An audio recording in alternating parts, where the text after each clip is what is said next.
And boom, we are live. Just like that. I don't know if it's good to be that abrupt. What do you think?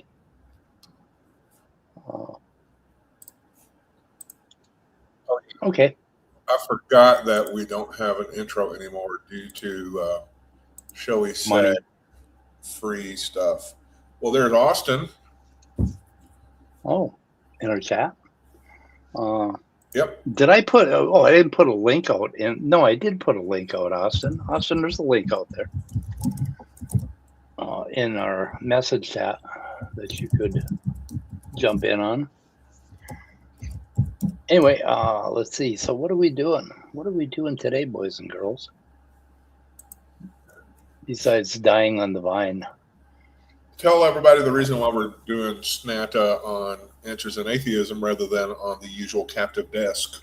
Yeah, because Dave is in the hospital and he has some thyroid level issues, and they're just taking care to check that out and figure it out. And that's something that happens during chemotherapy. And it's not over on captive desk. Dave is like got an IV stuck in his arm and he's sitting in the hospital bored as hell. I think he's listening to us, so I don't know if he can join in from the hospital bed or not, but anyway. A Demon Orb and Tilting Windmill and Austin we got. And Austin, you could hop in if you want. Well, let me see if I can pull up a video and we'll just go through some stuff. Here we go.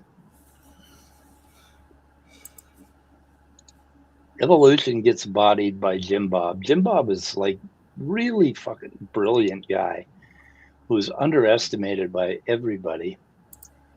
And I don't know why. What just happened here? Not enough people appreciate Jim Bob's intellect. I know. Jim Bob says to himself every morning in the bathroom mirror. I want to remove that because I did the wrong thing. I don't know why I did the wrong thing. Okay. I think I removed it. No? Didn't remove it. Stop screen. Cut it out. Cut it out. We really know what we're doing here. So, okay. Oh, yeah. I see what I did. Yeah, we bring production values to a new level. That's right. Yep. There we go. Okay. And I can do this so we can kind of be here too. Yeah, except I don't want my video on. Want it off. Anyway, okay. So I think we're all set. To tear into a little Jim Bob. The link sent me to an empty room. Oh my God. Are you kidding? Hang on a second here. Let me go send you another one. Copy. Where are we? Where are we, boys and girls? Here we are. See another one. Oh, so Brainless and everybody are probably got the wrong link from Dave. Shit. That's why Brainless and Simos aren't here. So you guys could come into the YouTube thing and I could, put the link out. We could see who we're going to get. Should I put the link out in public? I don't see why not. I mean, we'll just have to be aware of discerning. We'll be discerning. Letting in, yes. We have to know them before we can be very, very discerning in our let in thing. Let's see, open panel. Okay, so if Simos and Brainless, if you're lurking out there, I put the link in the chat because you guys don't believe in email. And there's Austin. Want to throw him in? I think we can let him in. Okay. Oh my God, there's that crazy static again. Austin. Hello. Do I sound bad? Do you hear me? We're gonna. Yeah. Okay. I can. Yeah, I'm getting all kinds of static from StreamYard though, so this may all end badly tonight. Something is going on. Let me know if my microphone does that, because You sound clear, and Austin sounds a little muffled, but I think that's just his sound system. I don't think it's anything that StreamYard's doing. So what's up, Austin? So I thought we'd do a little Jim Boob. Yeah, our old friend. It's cool that we've been refuting and shitting all over him since before it was cool, since Professor Dave and the bigger folks started doing it. It's cool that we were a little ahead of the curve on this one. Yeah, Dave's getting our sloppy seconds, as it were. Yeah. Unfortunately, they're probably just making him more famous. But Forrest Velkai and Erica spent 6 hours just tearing him a new asshole last night. 6 hours and 40 minutes. 6 hours and 40 minutes, I stand Yeah, I'm not surprised he didn't call in. Yeah. Anyway, so you want to jump into a video? See what Jim Boob says? Let's go for it. I think it gets fun later on, so maybe we'll skip ahead at some point, but we'll see. There's stuff here. The interesting thing is he is so cute in his understanding of what evolution is actually doing. And he's a Kantovian Pokemon evolution believer. He thinks evolution means you get to level 16 and you evolve from a fish into a land animal, right? Like he doesn't understand that it's a gradual process, and he will violently never understand that, no matter how much that's explained to him, no matter what analogies are used, how it's attempted to be communicated to him. He will never steel man the gradual picture of evolution, because, oh, surprise, if you do that, it perfectly fits all of the massive data pools that all of evolutionary and deep time sciences are based on, right? So it's very clear why you can't get him over that hurdle, and why he'll never go over it, and what would happen if you did somehow get him over the hurdle, which was that, he'd vomit and shit all over himself, or what happened with me and Scott and lots of other former creationists would happen. He would actually go home and finally, for the first time in his life, perceive that reality, the world that exists around us, that any human can go out and confirm, is in deep, profound, distressing conflict with his indoctrination and his religious beliefs and what his Bible says. And he would probably need to drink and smoke a little bit. But I think he might eventually come to terms with it and, end up as a theistic evolutionist or something like that, an old Earth evolutionist or something like that. What most normal people with an IQ score above 3 would be, that kind of thing. I don't know, but what is the probability of that happening? I mean, it's pretty low. We already know with Jim Bob that he is aware that reality is in deep, distressing conflict with his beliefs on the other side of that hurdle. He just doesn't accept that he needs to get over that hurdle with the rest of us and, wrestle with it. He is, and I think it is precisely because he knows how deep the conflict is on the other side of that hurdle that you won't be able to get him over it. And he sees not going over the hurdle as an act of faith, as a beautiful act of faith, a strong act of faith. The more convincing the reality they're denying, the more faith it takes to do it. So it gets him a lot of compliments. It gets him a lot of positive responses from other people who want to be intellectually lazy, because it's giving them permission to be intellectually lazy as well. And they can all jack each other off over how great their intellectual laziness is, because it ends up with God and Christian nationalism, everybody. What it all really comes down to is, the politics of it. It's all about politics. It's all about power. It's all about grievance. It's all about vengeance. And they take that attitude into their communications. That's why Jim Bob's such an acerbic, caustic individual to interact with. He tones it down when he's interacting with the bigger YouTubers, so he can get famous like this. Or like with random people, he's just vile. Yeah. So if you watch a couple Jim Bob videos, you will get the onslaught. Mm-hmm. It happens, and Jim Bob does make a living. He has people super chatting him constantly. He makes a ton of money on his YouTube channel. Yes. And, maybe that explains why he acts so dumb, because it's working for him. Absolutely. Maybe he ain't that. Maybe he is as dumb as he looks, though, because he does, to me, look like a dumb. Like his facial expressions indicate a complete lack of cognitive function in general. You know, people who follow Jim Bob, they call that sort of thing a physiognomy check, which, I wouldn't go with that myself personally. But I do notice him like twitching and moving around a lot. Like he does. Anytime he has to go more than 3 milliseconds without talking, he starts spurting out inside. Yeah, he does do weird shit. But you want to watch a little bit of him? Hi, Robin. Yeah, why not? Hi, Robin. Robin. Hello. Robin. Hello, Robin.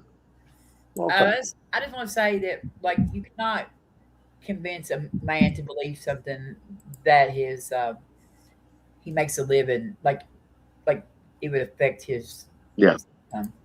That's like it's very difficult to convince somebody of something if they stand to gain money by not understanding. Thank you. Right. That's what I was trying to say, but not able to spit out. So he has a monetary vested interest in not understanding it. And I wanted to say one thing too, that he debated. I debated him on Taco's channel. Well, you did. Yeah, I debated him on should Christianity be in government and beat him by poll in there. And then he debated not so erudite Kyla, and he could not name the 3 branches of government in that debate.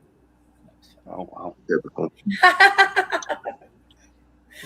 Yeah, no, I debated him on evolution on Taco's channel, and I'm guessing. it was, you were there that night, Austin, when I debated him on the should Christianity be in government, because I was trying to pay to get you in to debate him. Yeah, you were already in, and so then I ended up buying that spot for myself. Yeah. Yep. He's so deep. Him and Jay Dyer both. He is a great illustration of the proverb that a little education is very dangerous. He's learned just enough philosophy to pull off some rhetorical tricks, like he uses the continuum fallacy a lot, and he gets a lot of mileage out of it. And that's a lot of his arguments against evolution just boil down to a continuum fallacy, where he basically wants you to tell him at what point a collection of sand grains becomes what could be considered a pile of sand grains. It's all just etymological bullshit. Yeah. He has a brand. But I will say that Jim Bob is nice to me, though. If I see him out anywhere and stuff, he's always real nice to me. And I will really. Sometimes you can get good behavior out of him. It's true. Dave said there's he a trick was to the it. first people that contacted him and said he hoped he was okay, and after he found out about Dave. So the way I tell people is that there's 2 Jim Bobs. You got performative Bob. And performative Bob is just vile. I can't stand him, honestly. I only begrudgingly ever laugh at his stuff. Performative Bob I can't stand. But real Bob is actually a somewhat normal guy. Like, a lot of it is performance. Like, he started off as a comedian. He wanted to be a stand-up. And he was trying to get his career launched with the help of Owen Benjamin. And then Owen Benjamin went off the deep end and became a flat earther and all kinds of crazy nut job. And is also now just a vile, horrible person.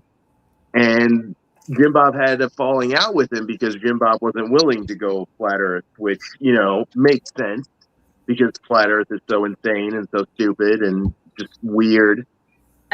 He's a political cartoonist. Yeah, he makes cartoons too. Yeah, and some of them are kind of funny. A lot of them are really stupid. Yeah.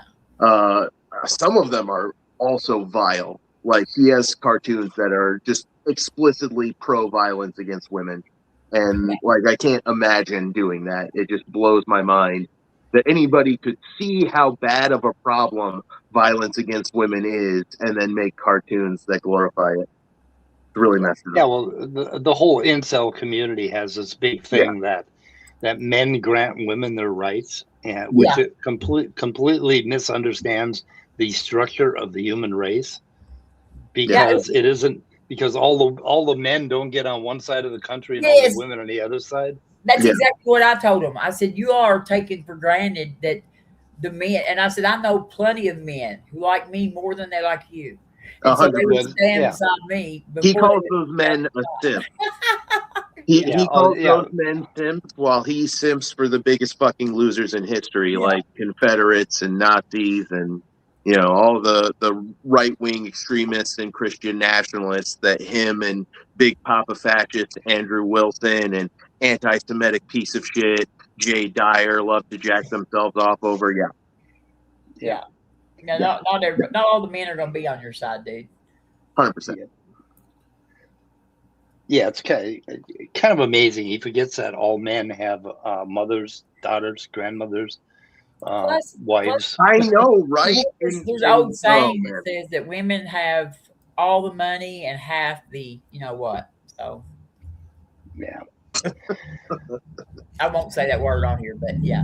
And then if we had a woman president, they would have the nuclear codes and the army at their disposal, and I think Jim Bob would be the first one to go. Well, Robin, if Mike is carrying on the tradition of Dave's Saturday Night at the Atheist, the rule is you can say whatever you want. Just, you know, don't be a dude. Don't be boring. I'm not gonna say that word. Yeah. Like y'all, it starts with a P. That's all I can say. We all know. OPP, indeed. Yeah. Yep. What do we got here? He hates me because we've been arguing with Kent Holman for about as long as I don't know. Yeah, he banned me from his channel for a while. I think he unbanned me eventually in order to debate me about stuff. We've had he's a good foil for our position, honestly, because you can at least have a somewhat intelligent debate with him. It's not just going to be him screaming, you know, all kinds of bigoted slurs at you and saying your views are invalid because of that. He's a 1/8 number. That's what we need to start calling him, 1/8 number, because 1/8 number. Yeah, taco song. Let me tell you, nobody knows dick like Jim Bob knows dick. Jim Bob is a penis expert. That is what I will describe him as. Somebody sent a super chat the other night and said penis, like 30 times. Like, yeah, cracks me up. But yeah, there's a song over there now. It's called Jim Bob Knows Dick. Yeah. He does. He knows a lot of. He knows nub anyway. Yeah. I told him he's done a lot of dick math. I told my ex had a 1/4 penis too. So, like, you know. He's done a high number of dick mathematical calculations. He knows dick fractions. It's amazing. You know how many people struggle with dick fractions? Oh my God. Cock fractions is like the hardest part of high level mathematics. Let me tell you. Yeah. More than you know. 9 out of 8 Americans struggle with fractions. Yeah. Our esteemed president struggles with percentages. Yeah. Yeah. But he says that, you know, it depends on how you calculate them. You know, it's like, no, don't. No, fucking don't. Our president struggles with everything. Oh, he struggles a lot. Struggle. So there's something called Operation Dildo Blitz going on in Minnesota for the last week or two. Oh yeah, I've seen that. Yeah. Yeah, they finally started arresting people for throwing dildos at the ICE people, and that would be so cool to have that on your criminal record. They get thrown out though. Remember they tried to arrest that one guy for oh my God, like the sandwich, and the grand jury refused to indict him. Right, so right. Oh, yeah. Grand jury if they refuse to indict them people for throwing dildos. If those people who are getting arrested want to waste even more government resources. Every time you get processed into a holding center, they're going to ask if you're affiliated with any gangs or organizations. They need to name every drag queen, every Antifa, everything they can, so that they waste time and resources researching these gang connections and end up seeing memes of big body drag queens, and something inside them awakens, and then they quit the force and they become a drag queen named something like misogyny, and they have a whole drag queen persona that they entertain people with, and they finally realize as long as our grand juries keep refusing to indict people for this stuff, it'll be funny. But if they ever start doing it, like, you know what I mean, like, it's serious. They could charge you with, like, the definition they've got terrorism now.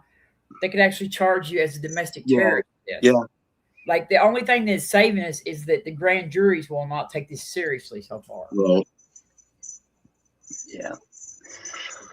Okay, you want to listen to a little Jim Bob? Yeah, we've asked like 3 times. Just hit play. Please. Okay. It's meant by evolution when you say evolution. It is the change in allele frequencies within a population over time. And is that an observation? Yes, there are many examples of allele frequencies changing within populations.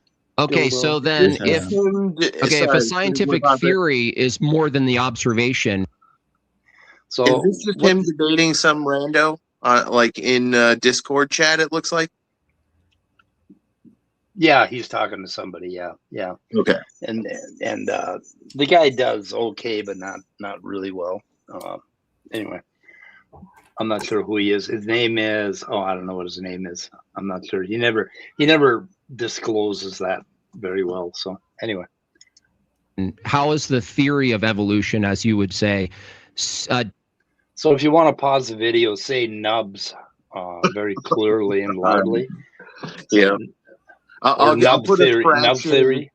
I'll put a fraction in front of how big of a nub I think it is. Like if it's a really big nub, or it's one that will be done with quickly. I'm just going to say dick.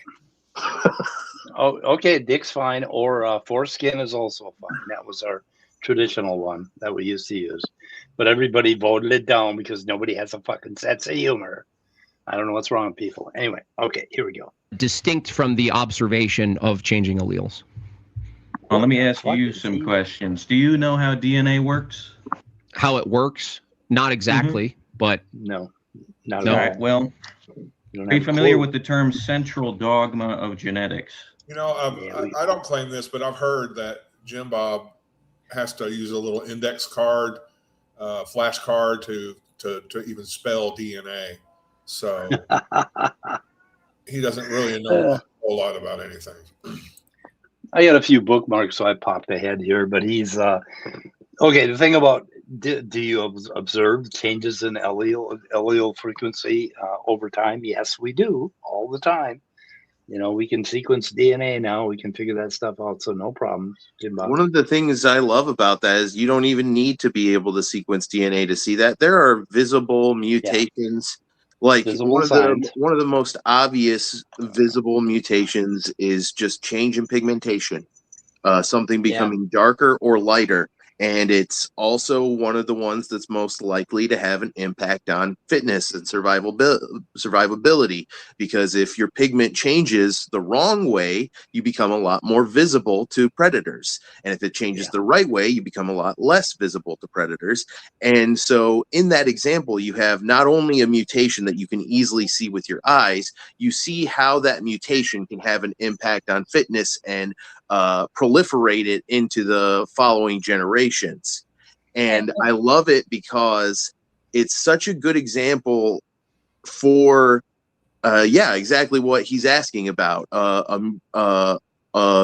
visible observation, an example of evolution in action that you can see with your eyes. Such a good example that people had seen and written this down like long before Darwin or Wallace were ever even a twinkle in their mother's eye. Like, we knew about this. We were debating.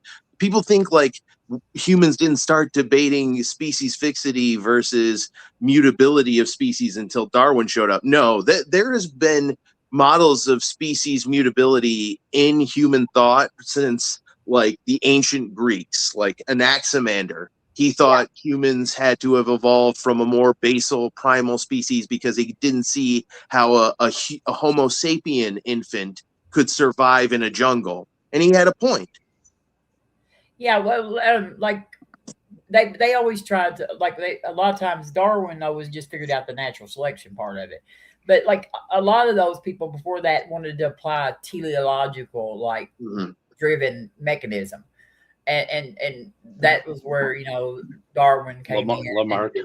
The only reason, even the ancient Greeks, though, everything, like with Aristotle and stuff, everything was teleologically driven, like exactly purpose for it. The only reason, and this is relevant to that, the only reason that species mutability versus immutability was even a debate was that even though people could see those amazing mutations with their bare naked eyes, they couldn't explain how random mutations could add up to entirely new, like, novel body features and completely different body plans. But then Darwin and Wallace came along and explained it with natural selection. So literally they are just beating a dead horse. It is an incredibly dead. I don't even think they're beating a horse anymore. It's just carbon atoms. They're just smashing with the same old hammers that have already been dulled down to just the nub. So literally they're just smashing their hands and forehead into the dirt. And it's really disappointing that you can't get them to steal man and to get these pieces of information into their model that they're working with. And it's precisely because they know if they did, well, debate over. And I think with a lot of creationists, you can demonstrate that. You can demonstrate that they know the debate is over and they're just lying and pandering. Well, the ancients, though, like, most people didn't have any idea how much time they were looking at either. Like, I think that with the addition of like, you know, the time, deep time, you know, made it a whole lot more easy to imagine that this could happen. They probably thought it was infinite, a lot of them. So, but I think by the time you reach the point where you're signing a contract that says reality isn't in conflict with the Bible, it never is. It never will be. If you think you see something that's in conflict with the Bible, you better figure out a way it's not with conflict in the Bible, or forget you saw it, or you're going to have to pack your stuff up and not work here anymore. I think by the time you get to that point, you pretty much know you're bad fit. Jim Boob asked some questions here, and I'm going to try to answer his questions. But some of his questions, I don't even know what the hell he's asking, but maybe we'll find a few of them. Yeah, malformed questions, yes. Yeah, he's just so dumb that his questions don't even make any sense most of the time. But I think it's intentional, actually. I think they intentionally ask malformed questions. I think you give him too much credit. I think in his mind, he's really got it figured out in a cartoon fashion. This is interesting. It's like the difference between lies and bullshit. Like, so for somebody to lie, they have to kind of have some concept of what the truth is, and then intentionally craft something that is contrary to that. With bullshit, you can be completely ignorant and just come up with all kinds of crazy nonsense. And that's something Jim Bob's good at because he's studied philosophy enough that he has those philosophical tricks, and it helps him bullshit.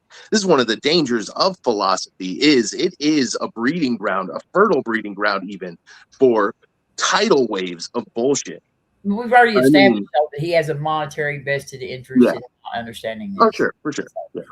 I remember when I was a little boy, I discovered a book on philosophy. It was by the guy who wrote the Magus, John Fowlis. He also wrote a movie about kidnapping, a British movie. Anyway, he wrote a little group of just little philosophical blurbs, and I could look up the name of it. But anyway, I found that, and I decided, oh my God, I'm going to do philosophy, and I got a notebook, and I started doing philosophy, and I wish I had that, because it was as stupid as the shit that comes out of Jim Bob, and I was like 10 years old. So, I mean, it was the same level of philosophy. Like, when you first discover philosophy, you think you're gonna come up with all this shit, right? And that's all you do is come up with shit. The color that you see is red is the color I see. It's green. Blue, Like, right? we're going through the world and we don't even know that green is actually green and red is actually red. Yeah, right. Yeah, shit like that. And he comes up with one here later on when he's talking about skepticism and certainty. It's their favorite. You know, like Whoa, when you we should write this down, man. We should make sure to write this down next time. Yep. When you say you can never be certain, like somebody will say, you know, certainty is impossible, and then they'll say, "Oh, are you certain of that?" And Say, it's like, yeah, I'd say it's almost certainly impossible. That's what yeah. you Yes, almost certainly impossible is the right way to say it. And the problem is that people say it kind of the wrong way, and you leave yourself open to this stupid idea. And he thinks, Jim Bob later in this video thinks that that's actually really brilliant philosophy. He's making a transcendental argument. It's like, oh, yeah, sure you are. That's a third grader would make that argument. He likes to make the argument that from the evolutionary viewpoint, your brain is purposeless, so you can't trust anything it produces, which is nonsense, because it is correct that the brain is evolved for survival. But part of that is good thinking, because when you can do good thinking, you can make successful predictions that accurately model reality and allow you to predict things that are impactful to your survival and thriving. And that is exactly what has caused science to shrink the magisterium of religion to point what the people like this are like losing their shit and freaking out and sending people like Jim Bob hundreds of dollars of super chat saying, "Thank you for lying to me, Mr. Intellectual Laziness Man. Thank you so much. I wanted to be intellectually lazy so bad, and you gave me an excuse to do it. Here's $600. Here's $500. You know, the absurd amounts of money that people send him. And I just laugh at that, because it's like, you could be sending that to a cancer charity. You could be sending that to help homelessness. You could be sending that to help disease research. But instead it goes to this like horrifically vile misogynist guy. I mean, charlatan. Yeah. Sorry, Scott. Go ahead. I just wanted to. I was just saying, we know that you don't need somebody to design a purposeful brain just by the George of the Jungle model of the brain, meaning that millennia ago, eons ago, there was a creature running down the field, and one of them's brain didn't look out for that tree, and it went out of their gene pool. And the ones that could correctly notice the tree that they were about to run into were able to veer away from it. Exactly. Yeah. Thus, you have a brain that doesn't have to have an intelligence create purposefulness, or should I say functionality in it. Yes. And I think under both of our worldviews, we need fastidiousness, we need analysis, we need fecundity for our ideas to be better. So it's kind of silly to argue whether it's the brain is purposeless or purposeful. Even if your brain is purposeful, you need to be using tools to get the best use out of it you can. And I think my worldview is actually superior, because it acknowledges that there is a random mutation element to how it was built. And so I need to rely on those tools. I need hardware and software tools. Hardware tools like microscopes and rulers and scales to make measurements and collect hard data, and I need software tools like fallibility and curiosity and rationality and logic and science, this method of forming structured observations. It really does get on my nerves when they pull these. It's basically just well poisoning and ad hominem. It's attacking the source instead of the idea. And I think it's one of those cases where in practice we both acknowledge that our side is the superior one. Like, you're going to use a scientific explanation for how your engine starts. You're not going to invoke any deities unless you want to be labeled insane. But anyways. Skeptic philosophy, the joke, the dean of the college is complaining about physics department, says about the physics department, who says the math department only buys pencils, paper, and trash cans. And the philosophy department only buys pencils and paper, no trash cans. That's pretty good. Anyway, I like that one. Okay. Go a little bit further here. Also experience evolution because of their genetic material.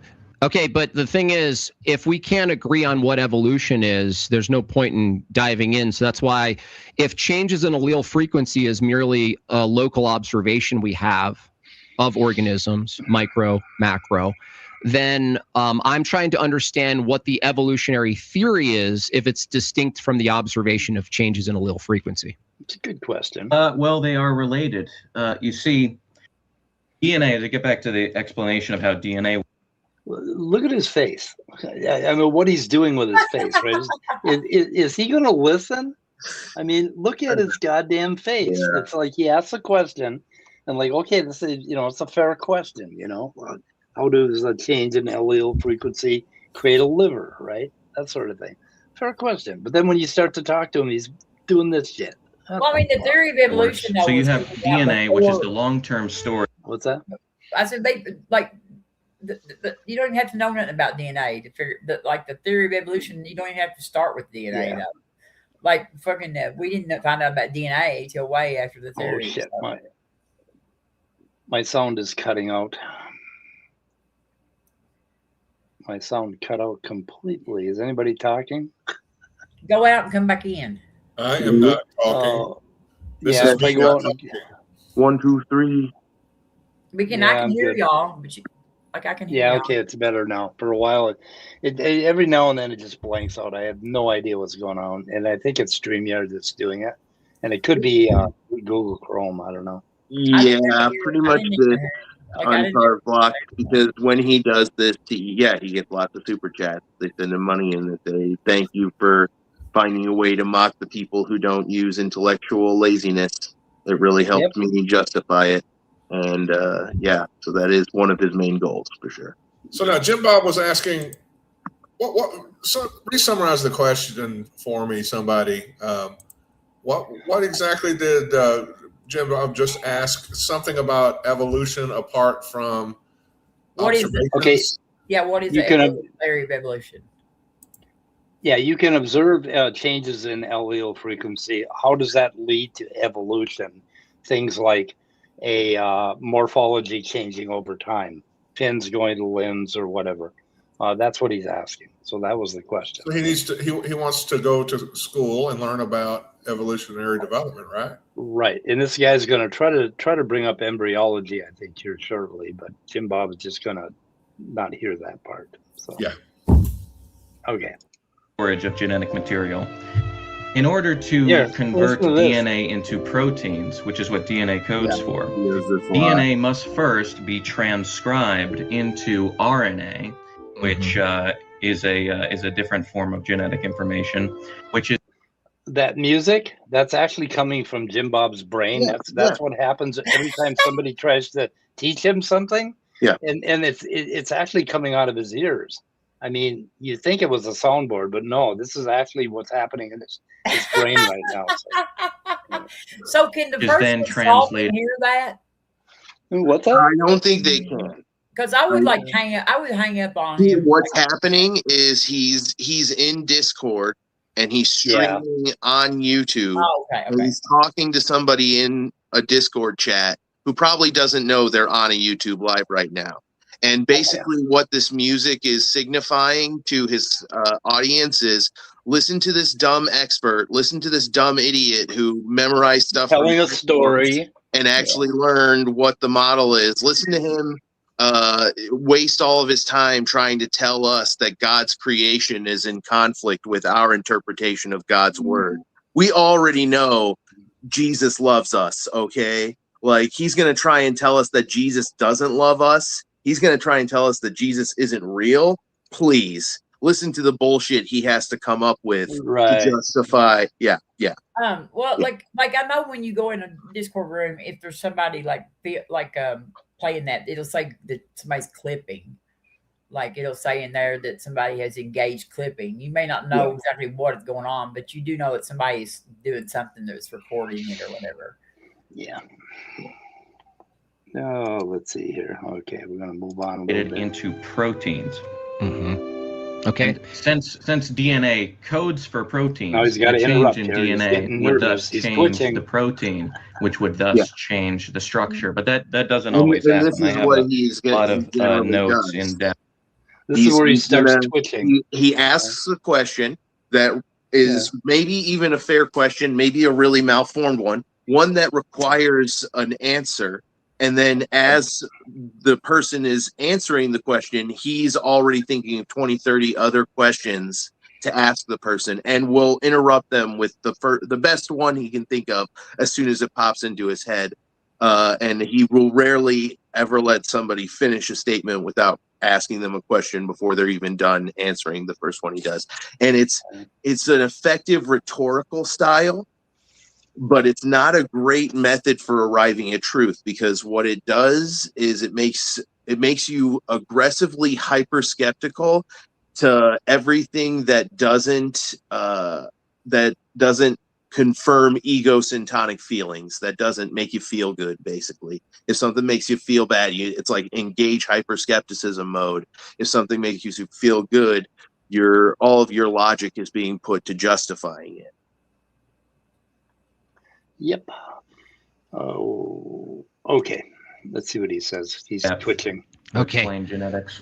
Okay, so how do you get from observation of changes in allele frequency locally to the idea, let's say, that an organism or a population of organisms that doesn't yet have a liver produces a liver from genetic mutation? By careful inference. Careful inferences.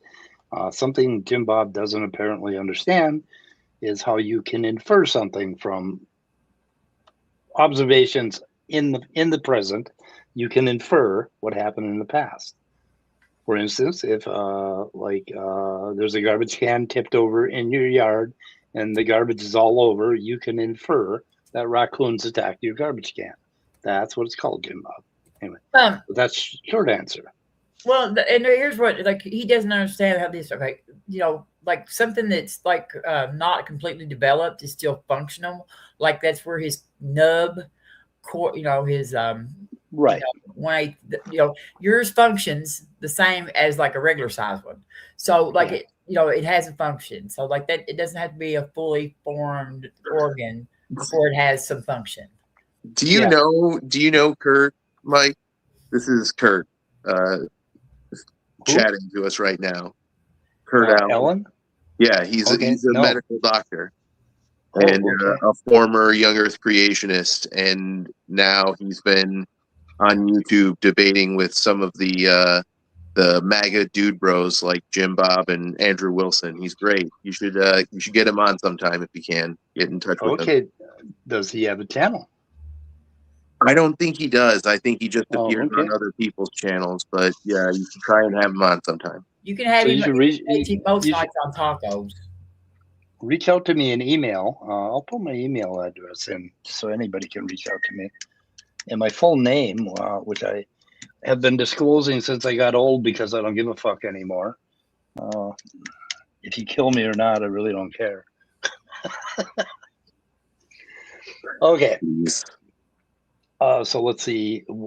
So he's asking questions about the liver. Sad that's where we're at with it now. But yeah, feel you on that, because I've been having hundreds of MAGA fascist, white nationalist, KKK, friggin' Christian nationalists, white supremacists, racists brigading my Facebook profile right now because I posted a picture of Richard Spencer getting punched by some absolutely based mega chad. Who's Richard Spencer? Oh, he's an American neo-Nazi apologist. Oh, okay. He got punched. Good. Yeah. Good for him. Yeah, that's how most people would react. Yeah. Yeah. I have a video too of the people throwing dildos at the feds. It's awesome. One of the dildos stuck to the police car, and the guy was driving saying, around with a big angry plastic cock. It's like, officer, put that away, sir. It's pretty incredible. It was awesome. There must have been 1,000 dildos, and they were throwing them in the windows, and they were throwing them back out. And it was just awesome. See, in Texas, that would be like a felony because, you have a maximum of no more than 5 dildos, per person. And really? Yes. Really? They have a law. It's a law. Low-key, with how repressed some of these guys, I bet taking an angry dildo might actually help some of them relax a little bit. Yeah, I was thinking that maybe at least they had gifts for their wives in time for Valentine's Day. No more than 5. No more than 5. You're not allowed to have any more than 5 in Texas. I have a really important question about that limit of 5 dildos. If you have 5 dildos and say you're going to do something with those 5 dildos and then you bring in a 6th dildo, what can you do with the 6th one that you can't do with 5? I'd like to know. This is Texas. Like we don't really know. We don't not like. Oh, they don't do logic. I don't care what the answer to the question is. Freedom, Mike. You can have the freedom to have as many dildos as you want. I know, but not in Texas. No more than 5. I'm trying to imagine what the 6th dildo would be used for, because I can't even think of how to use 5. I have to, let's see, 1. An earring. Oh, there you go. Okay. They don't believe in choice, like there. I mean, no choice. It could be, it could be one of those things that hang from your rear view mirror. I just think it's funny, like you can look, the answer is you can own, but you can only own up to 5 dildos. I would have chopped it off at 2. If you need to plug 6 holes and you only have 5 dildos, maybe you can figure out a way to do it. But it's just easier to just get that extra dildo. God, I don't know. I would say need an extra 10 hole. Ted Cruz signed, like he didn't. Of course, he's a national senator, but he actually supported this when this bill passed. He endorsed this bill too. So he was totally on board for this. So. But is it like per individual? Because you could just bring your own dildos, right? It's per individual. Yes, yeah. So if you had 5 people, you'd have 25 dildos. I think you'd be good. I guess maybe, I don't know if they it depends on if they then you might be considered a gang or something, or a dildo gang. Maybe I should type into Google, what can you do with 6 dildos into Google? I'm pretty sure. I think the law was something about those people that had those parties, had sell. I think it's something to do with that. And they were trying to ban those. They were trying to ban those parties, and so they. You're limited to 5 dildos per location. Yeah, so that you couldn't go run around and have those parties and stuff. Okay. Now I did a little research on Gemini, and apparently the limit's actually 6. Oh, 6. Okay. Really? Yeah. So now you can stop worrying, Mike. Okay. Well, so you can have 6. I thought it was up to. I thought it was. No more, but maybe it's not no more than 6. Then. Well, this is AI. It could be incorrect. Please do your own research. Yeah, definitely. Yeah. You know what? What's the difference? 5 or 6? You know what I mean? This is an eyes wide shut kind of thing going on here, right? A while back, I realized that if you Google search terms like MAGA Nazi, MAGA fascist, MAGA KKK, you would get just endless pictures of MAGA fascists. And I started posting them in honor of Black History Month. And people have been posting stuff back at me. And one of the things I've seen posted back at me a lot is this picture of a guy wearing a Confederate soldier hat, shirtless with the skinny noodle body, and a Confederate flag in the background. And he's got this big bookshelf proudly displayed to his right of Confederate flag dildos. And he's holding a rifle I didn't know they made those. Himself, protecting his dildos. Is this what that's about? I think that's, anyway, okay. Well, is he a Texan Confederate dildo lover? I feel like the person that probably introduced this law, probably his wife hasn't had sex with him for a couple hundred years. And so he's reaching out, trying to. Oh my God. Yeah. But if you observe 5 dildos, how do you get to the theory of 6 dildos? Right? Way to bring us back to focus, Mike. Thanks. Yeah, dildo math at its finest is what skeptic philosophy said. Okay, back on topic, ladies and gentlemen. Okay. Well, I heard the liver argument. So yesterday. What this is I wouldn't want to say bad faith, because that's a leftist term. In no way, I would like to make that clear. In no way. This guy, he says, I'm not a leftist. Way am I some lefty atheist here. He's not a lefty atheist. I just know a lot about the subject. But in order for... That means he's an atheist that became an atheist, and he still continued to hate people. So yeah, that's a righty atheist. Bad faith is a leftist term. That's all there. Yeah. Yep. Let's see. I don't know let's see. For a liver to evolve, it first would need, well, it's the function of a liver. It's to filter blood. In order to have a liver, you first need a circulatory system. So that would be a prerequisite. But I'm guessing you're going to ask me, how does an organism evolve a circulatory system? Here we go. Well, it's a fair question. If all the mechanisms that do stuff are a product of evolution, including a liver or a circulatory system or this or that or a heart or a brain, if it's true, if the claim is that this random mutation process actually creates a pathway to developing a higher functioning, hyperspecific functioning thing like a liver or circulatory system, is that then it would follow. Highly specific, hyper functioning. Is the audio clicking out for you guys, or is it just me? Super mega great. It's just me. Functioning. What is it, Mike? All audio is clicking out for me now. It'll settle down in a minute. I was able. Anyway. To Okay. I was just wondering if it was screwing up the video at the same time. Okay, so liver development.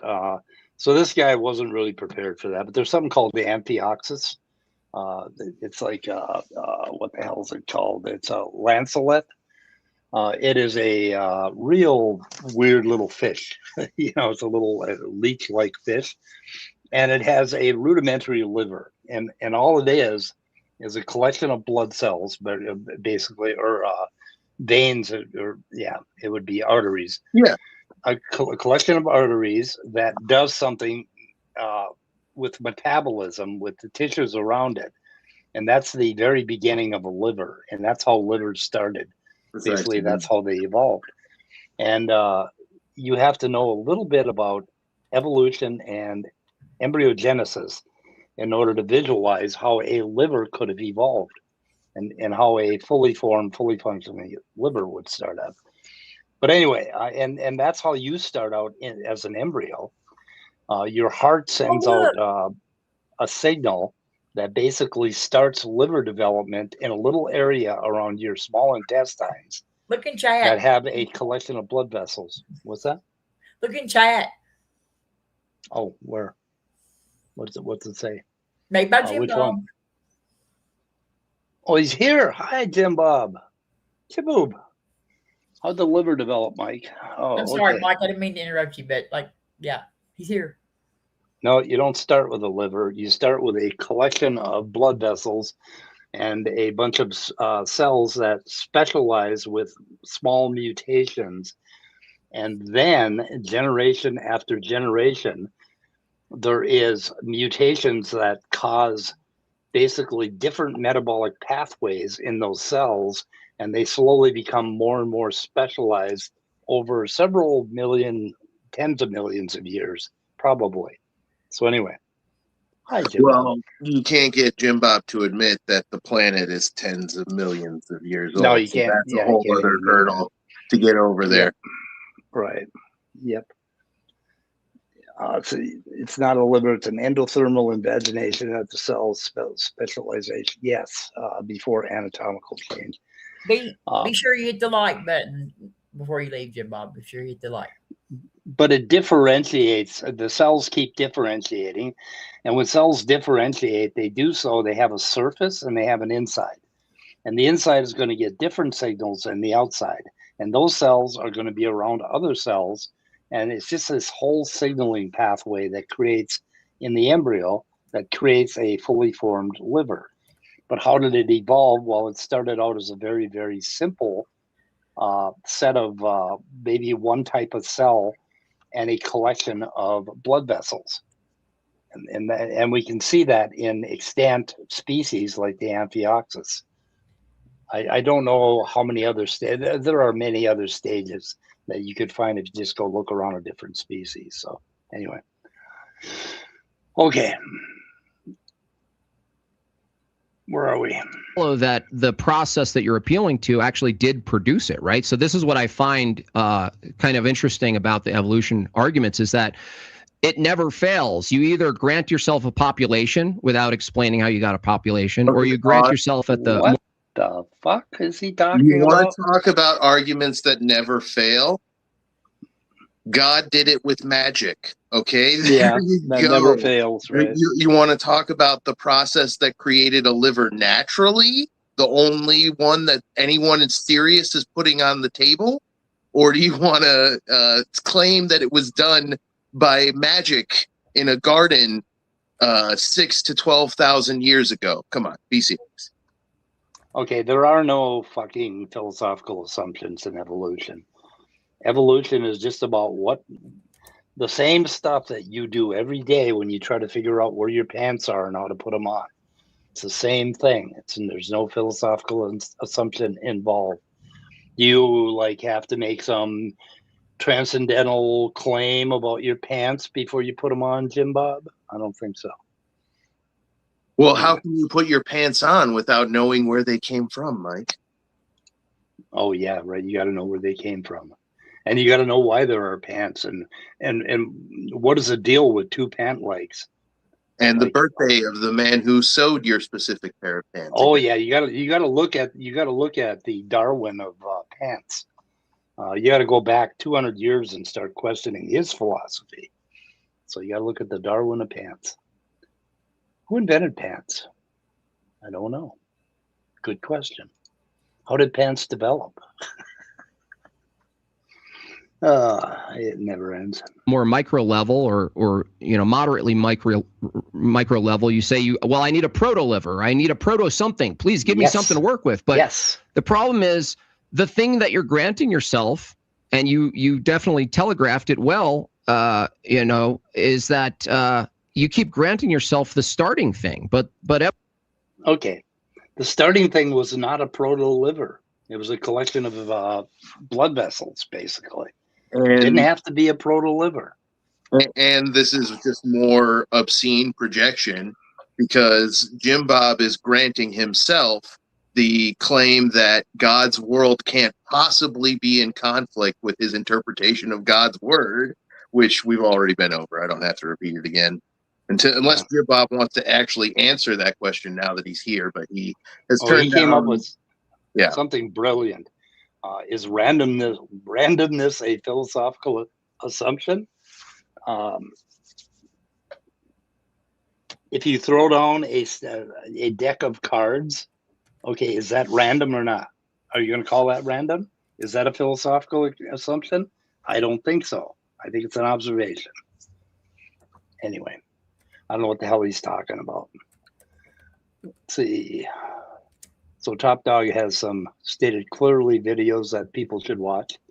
Oh, Stated Clearly is doing a series on the evolution of the flagellum, which is pretty good. He's going to do it over the next 6 weeks or so. Can I just let me say, in philosophy, I know that random is something that most people reject, that there is any such thing as randomness. Everything's probabilistic or yeah, I agree. So it's sort of like a lazy term, it's a term that's colloquially it's got one meaning, but then in other areas it doesn't actually, and so it's kind of a rejected term. Right, you are spot on. Basically, it's a judgment word. When you have variables that you call them random variables, because you're not considering how they happened, basically. Yeah, because we just don't know. Just because we don't know what actually led them to happen doesn't mean that they were just random. I try not to use. I try to say probabilistic or something, but that's a hard word to say sometimes. Yeah, if you throw dice down, there's nothing random going on at all. It's all deterministic.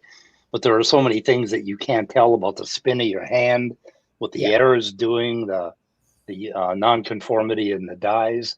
and all that, and you'll call it random. So what we mean by random mutations is that we don't know that one nucleotide is going to change into another.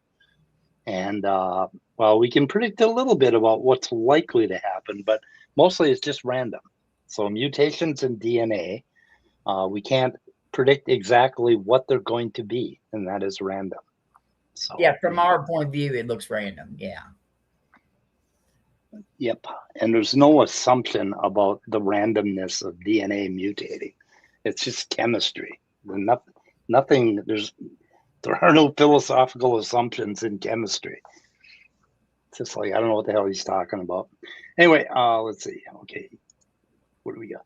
Make the word random have no meaning. We can say no thing is random if it's all deterministic. Yeah, I think it's all deterministic, but anyway, I'm kind of a hard determinist. Oh, let's see. Chat is distracting me. Maybe I'll let Scott handle it. Okay. Evolution actually has to produce the starting thing. Yeah, it does. I forgot who exactly did this, but there was a study, if you want to fact check this, some scientist, dang, forgot what his name was. He's talking about Miller-Urey. He recreated the conditions of what the early Earth. Well, we're not talking about that. I'm actually granting you at least something, right? If you grant yourself first replicators, we're not getting to abiogenesis. It might be related, parallel related, but it's actually inconsequential right now, because I'm actually granting you an entire population of an organism that's hyperfunctional, can reproduce already. I'll even give you reproduction itself. So a population, it just doesn't have any semblance of a liver at all. There's nothing there that says a liver. And so what I'm asking you is, how does random mutation in the process you call evolution, changes in allele frequency, produce a liver from not a liver inside a population? How does that occur mechanically? It happens over generations. Is it a population of cells or a population of like, what is it? Population of mammals? I mean, like, because like. Oh, my sound is cutting out, guys. Like if it was a population of mammals, it wouldn't exist without the liver already existing. So like what population it is, what taxon that belongs to is important. Okay, I missed all that, unfortunately.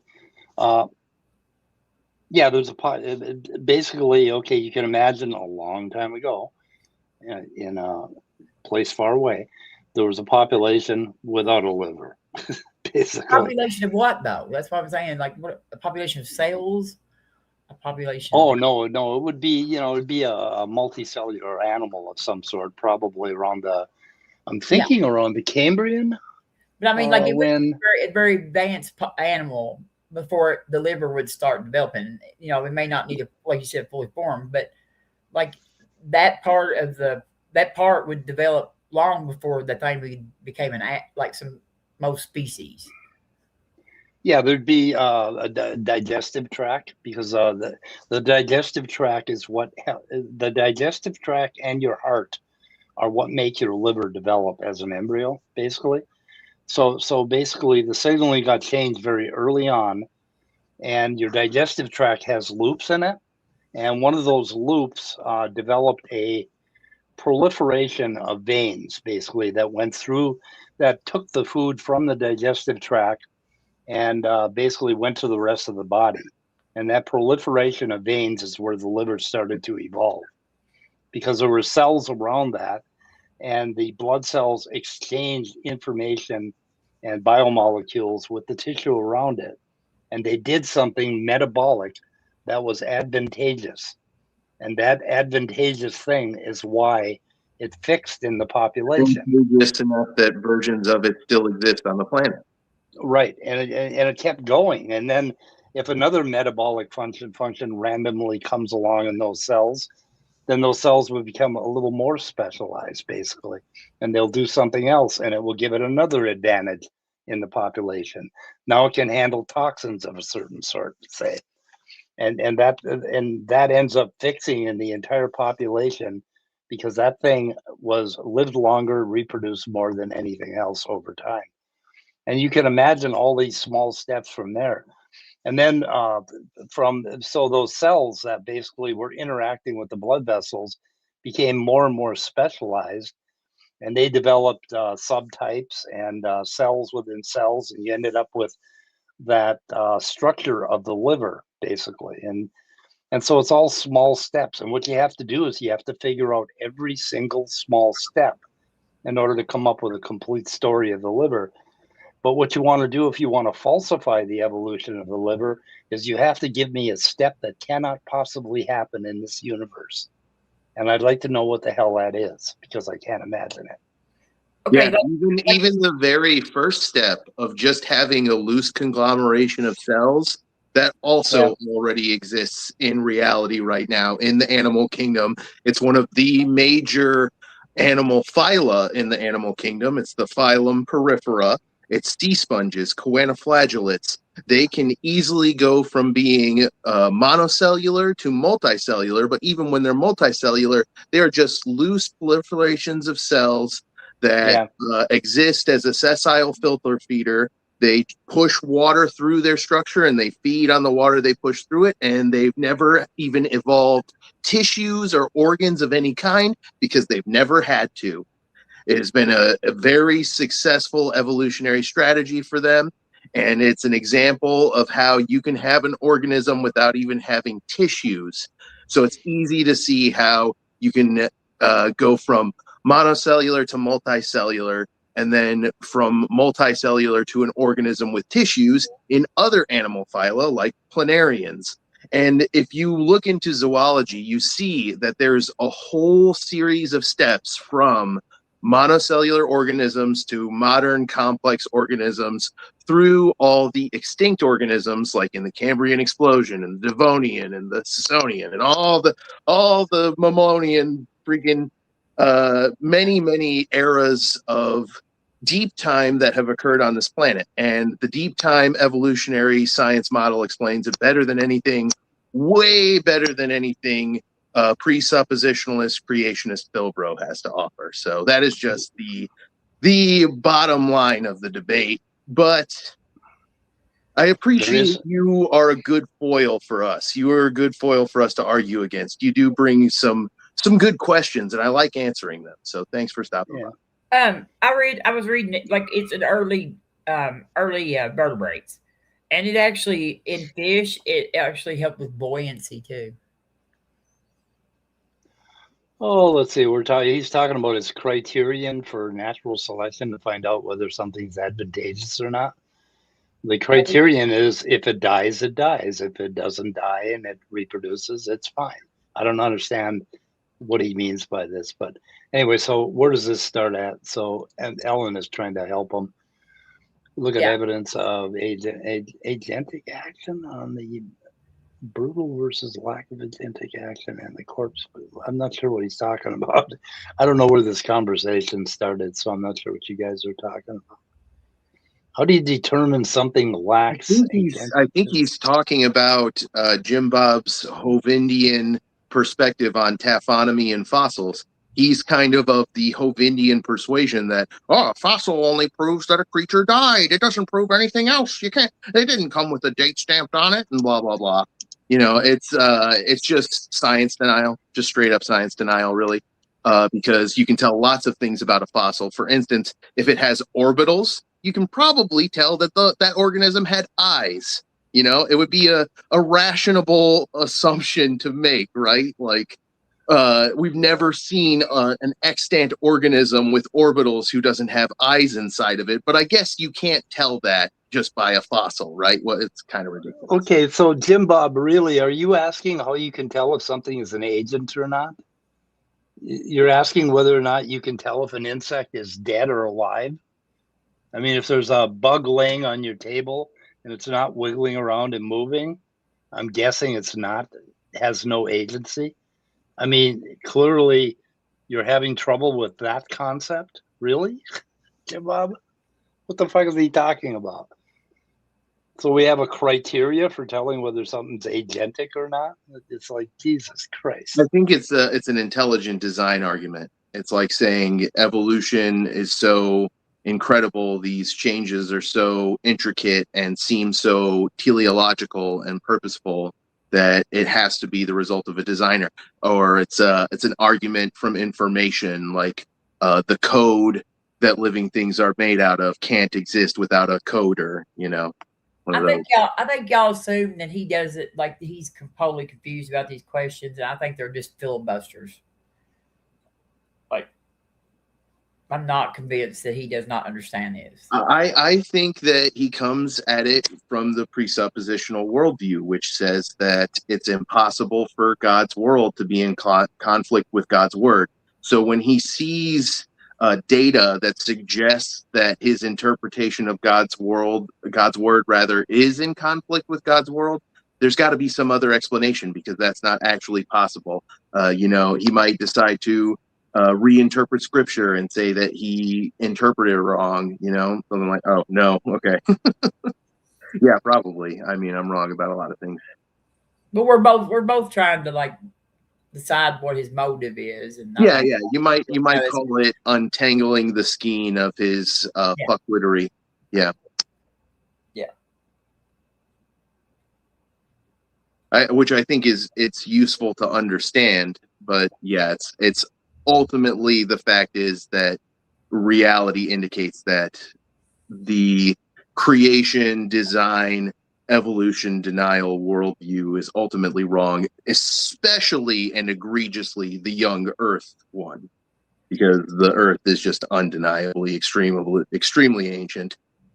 All the evidence is congruent with an old Earth interpretation, so it's just it just goes so far beyond evolution. It's evolution, it's mountains and geology, it's volcanoes and islands which are made from volcanoes. All these things take an incredible amount of time. So the young Earth worldview is just completely untenable.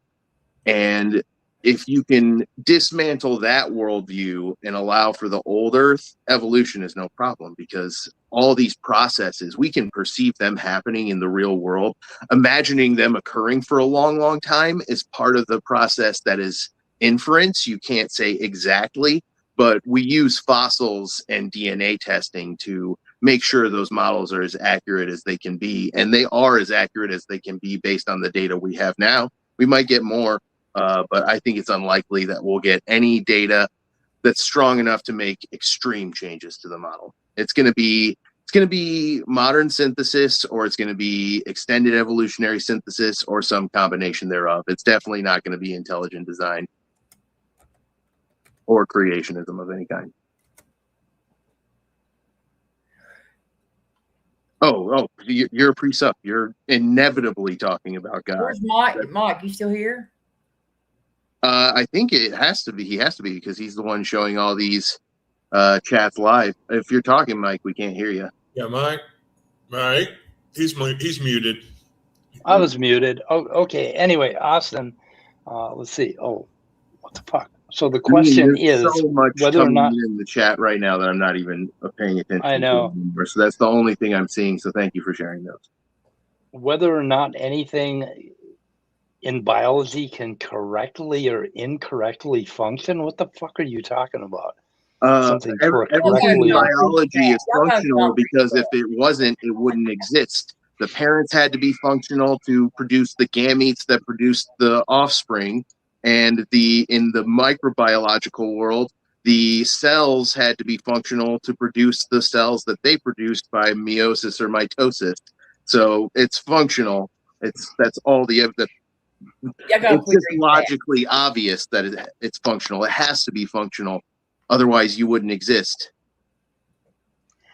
Oh, made by Boo Bob. But I guess also, in a way, functionality is contextual.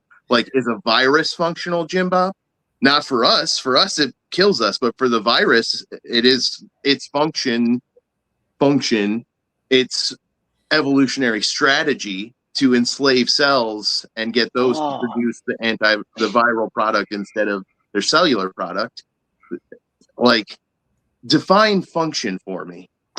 Okay, so they're talking about how two basically mummies were buried, I think. Is that what they're talking about? It's like, how can you determine whether something was purposely buried or not? I think it's pretty obvious, dude. I don't know what he's talking about. Does proper or improper function? What the fuck is improper function in biology? I don't understand. I think if you're talking, the only thing I know of that is close to improper function would be a population that's about to collapse, and that would be a population that is so small that it's been subjected to enough consecutive generations of very close inbreeding that they're so warped by mutations that they're about to collapse. Wait a minute, no, improper function is being filtered out by evolution and has been mostly filtered out by evolution just as a mathematical thing, because 99.99% of all things that have ever existed are extinct, and you can prove that just through insects and microorganisms alone. Okay, I got this.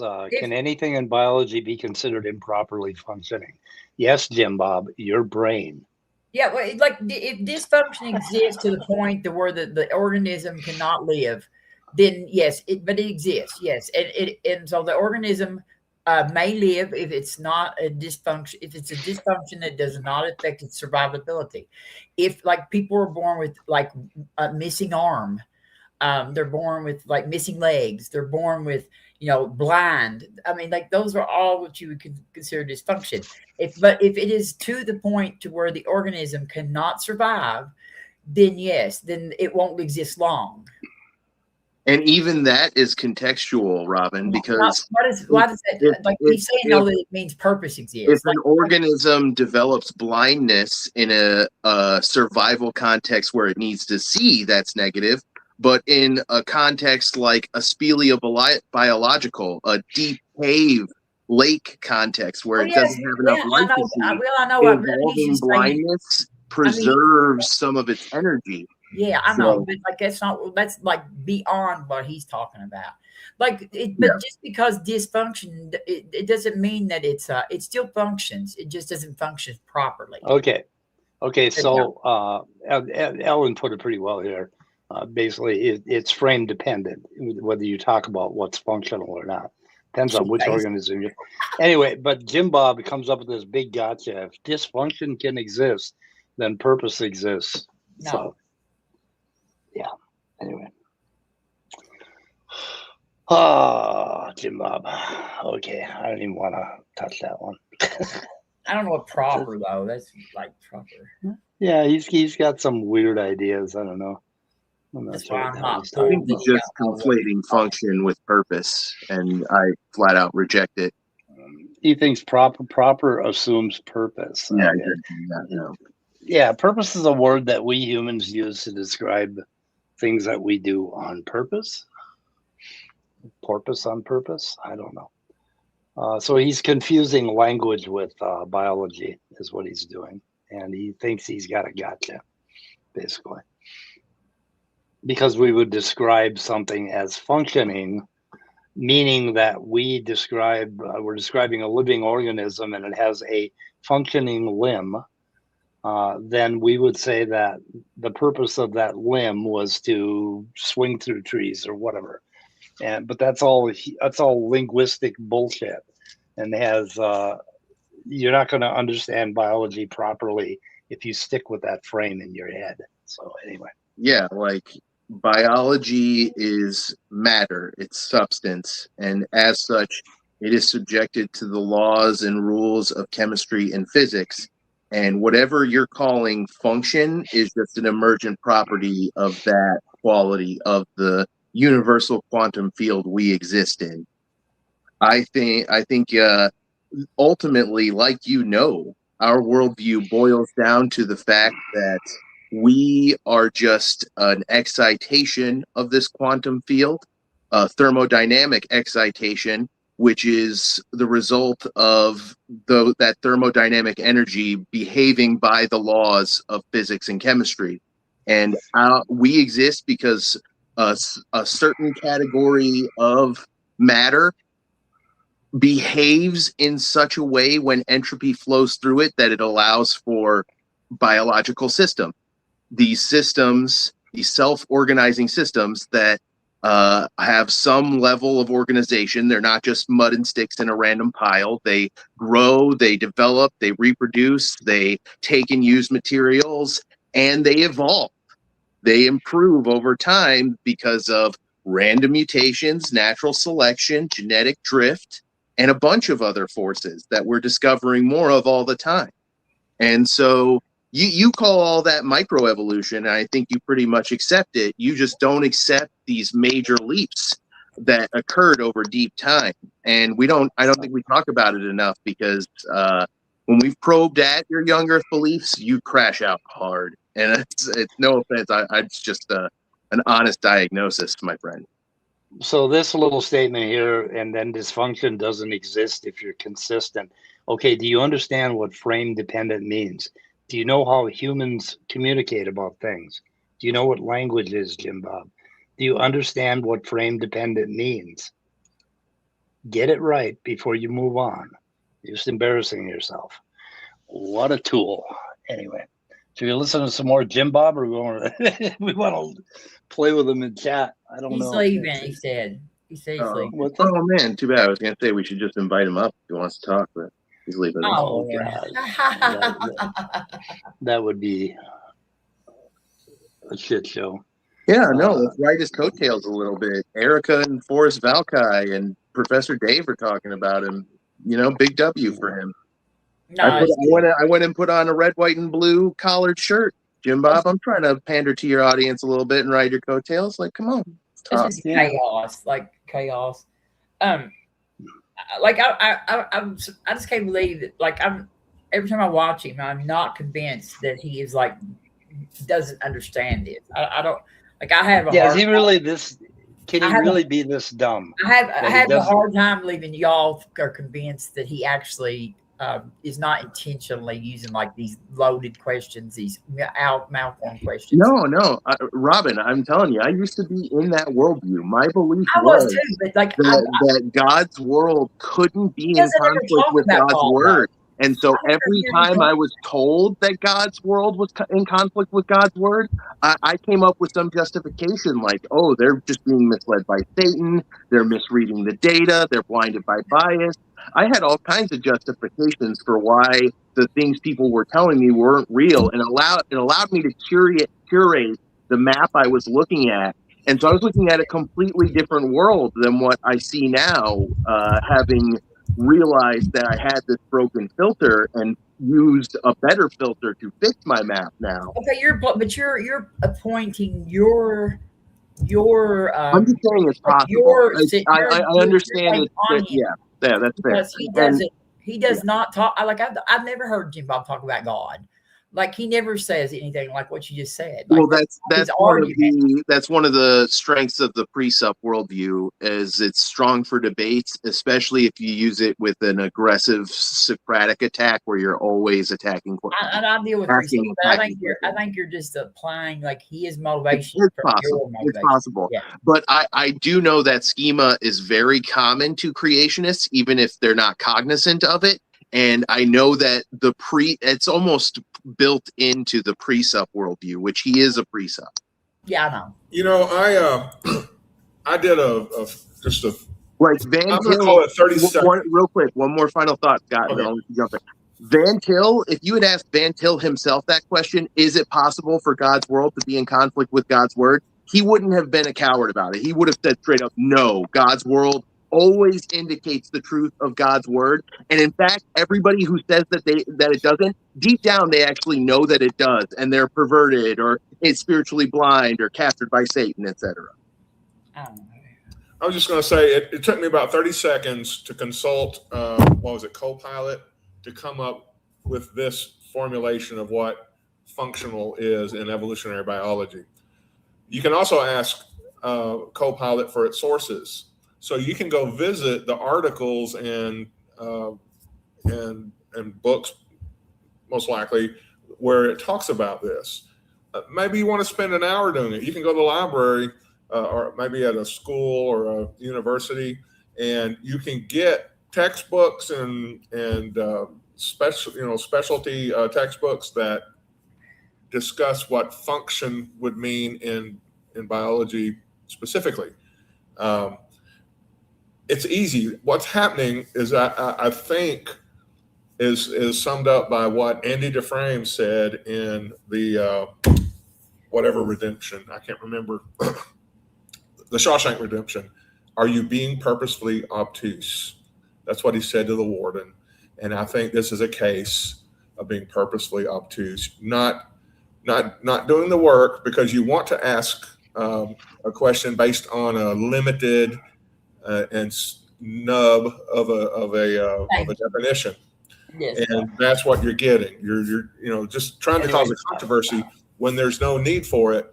Why not say this evolutionary biologist says function means this? I disagree with it because of this scientific reason, and then give that scientific reason. But no, you just throw out words and go, there's no way to say dysfunction exists. What's proper and improper? Well, it's already defined. It's already dealt with. You're just not showing it. I just want to address this. No need to call me such names. That's pretty fucking rich coming from Jim Bob, isn't it? Yeah. And he got butthurt and left because, so he says, I'm out because we were mean to him. Poor Jim Bob.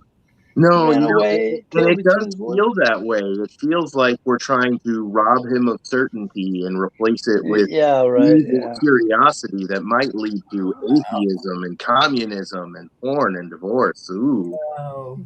Yeah. Yeah. Oh, we were mean to Jim Bob. He's never been mean to anybody. I mean, he's never hurt a fly. I have been called a pig snake quite a lot by a couple of Jim Bobbers and him himself once or twice. But he can project himself with some decorum, and I enjoy talking to him when he does. He even made a old balls meme for me. Calls me old balls because, but he's like 50 years old himself, and he's got gray hair. And his balls ain't so fucking young either. So it's like, I would just love to watch that man grow old because he would not handle it well. It's pretty crazy. But he makes fun of me for my age. He referred to me as Aaron Ra's son or something like that. And I was like, oh, really? Oh, wow. I was so complimented. That's a compliment. You're right. I was like, he's a brilliant taxonomist. Thank you. I'd love if Aaron Ra was my son or my father. Either one would work. Anyway, you could ask him any question growing up. How is this related to that? He'd be able to give you an answer. What'd you say, Robin? If Aaron Ra is your son or your father, that's sort of like the Trinity, ain't it? yeah, that would be. Yep, and the Holy Ghost. Okay, moving on here a little bit. We have an hour and a half left, Jim Bob. If you're still there, come back. He's gone. Yeah, we're gonna be out of here more like 6. We're not as hardcore as Dave is, so yeah, you're gonna have to live with my limited 2 hour. And we don't have all the cool emojis and yeah, fair enough. Best Freya said that yesterday was her 70th birthday. Did he go cry to tacos just from dealing with me in chat? Not even a debate. All I wanted was more information on talking snacks, missing kangaroo skeletons, talking snacks. Yeah, classic issues with the young Earth creationist worldview. Yeah. How the kangaroos get to Australia without leaving behind a single bit of fur, single footprint, a single dropping, they must have picked up every body of every kangaroo they lost while migrating there, and then they spent a good amount of time just swimming there across the ocean. Happy birthday! Happy birthday, Vesta! Happy birthday, Vesta! You young punk, young punk, 70 years old. Oh my God, that's young. You don't know nothing yet. You just wait. Get old like me, and then you'll know shit. Let's see. How old are you now, Mike? You like 78? 75. Yeah, 75. I was close. I'm 3/4 of a century old. How about that shit? And probably going to go for another 25 years. So we'll see what happens. I don't know. Yeah, he uses that word a lot.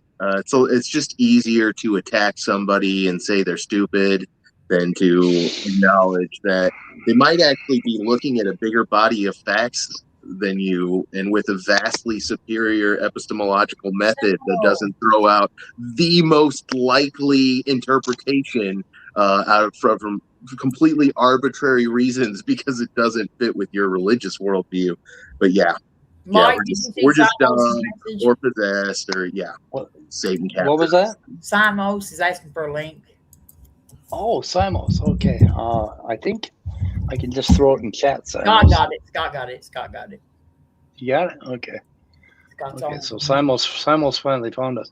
So anyway, so what name did you call Jim Boob that he got so offended by? I don't think I called him anything. He doesn't like being called Rim Job, so somebody might have called him Rim Job. Oh, Rim Job. Bandied about. I try not to call him names because I like it when he brings the elevator performance. I try not to get him. I've got a whole theory. I got a whole theory about Jim Bob. My theory is he's really dumb.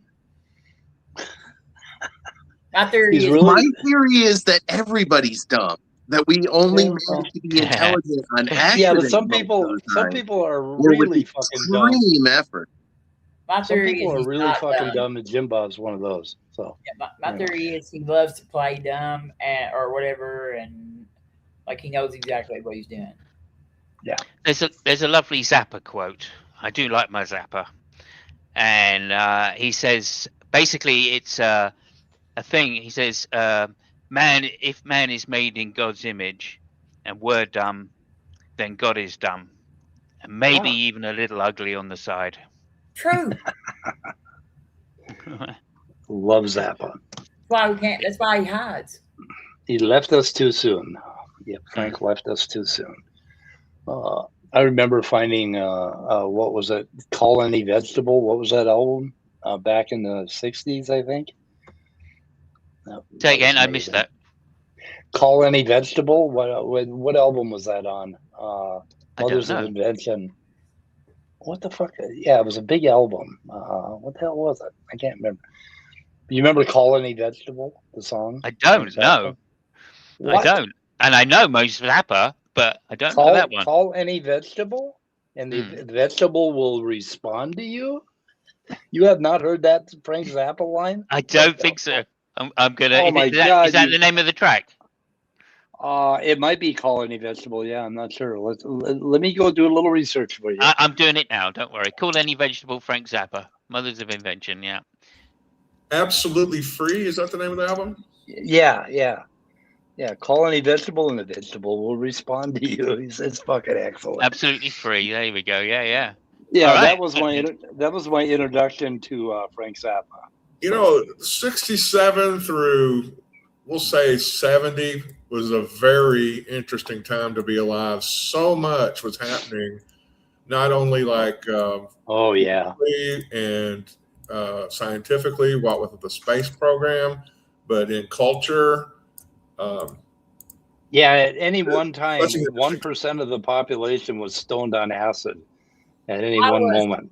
Well, I was not. I was born, but I wasn't like old enough to be doing acid yet.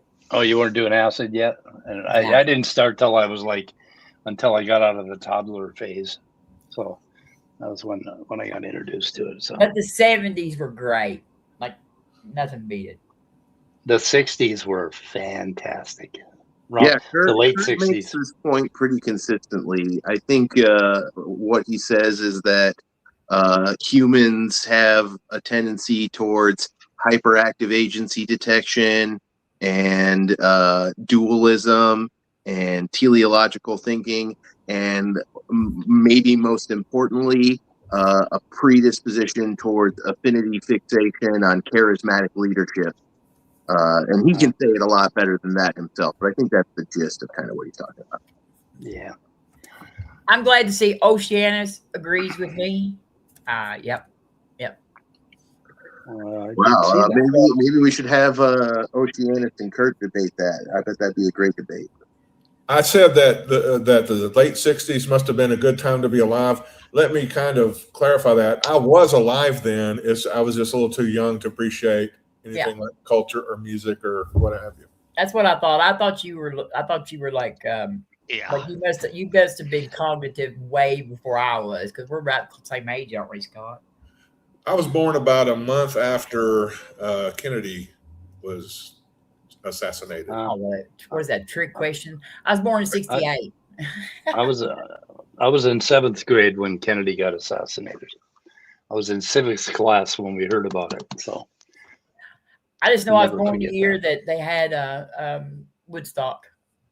There he goes. He said it. Yeah. He said it much better in the chat than I can there, and he says this frequently. Can you put his message up on stage? Yeah, affinity fixation for a charismatic figure, group, or idea set with uncritical acceptance of a bundle of beliefs without critical analysis of each one. Yeah.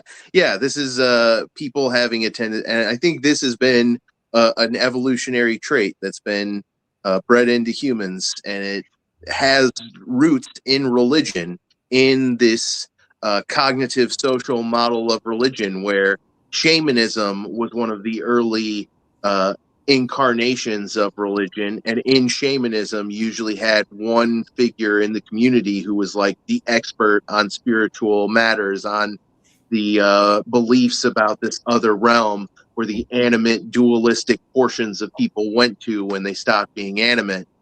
And so that is maybe perhaps one of the sources of people's predisposition towards accepting a charismatic leader. And it definitely is a lower effort worldview. You don't have to think as much. You don't have to torture yourself with philosophy and come up with good justifications for your beliefs. Charismatic figure gives them to you, and you just believe in them wholeheartedly. So it's easy to understand, and it's fairly easy to put into practice. Well, I know. Let's not overlook the fact that like childhood indoctrination, these people aren't just intellectually lazy. Like they're taught this like at a very young age by the people that they trust the most in the world. Yeah. So they're told by mommy and daddy that Adam and Eve are real before they ever even read the book and see that it does not read that way at all. It reads like a parable. But I mean, mom and dad were told that. Mom and dad were told that. So that's why I try not to think that these people are stupid or this is not intellectual laziness. Most people don't have the need for the use of science in their day-to-day life. That's not something that they have to try to worry about. And so they just, this is what keeps it. So that, I think we're awful hard on them sometimes for it. We all were there once. Most of us were. Some of us were. Yeah. No, I'm an atheist that happens to still go to religious functions sometimes. I got invited to a Mormon church, and I went to a Mormon church, and one of the speakers talked about evidence, and one of the speakers talked about how she had a personal experience. So they do talk about these things in their churches. It's just the justifications are usually really bad. Like the guy who talked about evidence, his ultimate argument was that the greatest evidence that God exists is that Jesus loves us.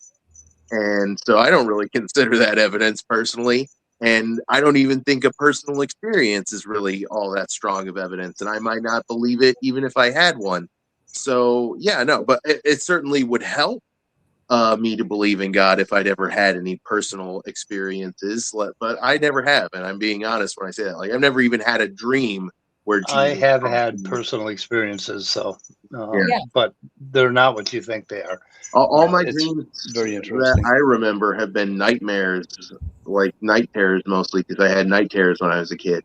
So the thing about personal experiences is you get attached to your interpretation of those personal experiences, and almost immediately you become resistant to alternate interpretations. Yes, and that's kind of what you need if you're really going to have a well thought out rational and assessed response to your personal experiences, you need to go around to people from different backgrounds and get their interpretation of what you had as a personal experience. I mean, we just skills to people though until like they get to be grown and they're already attached to these beliefs.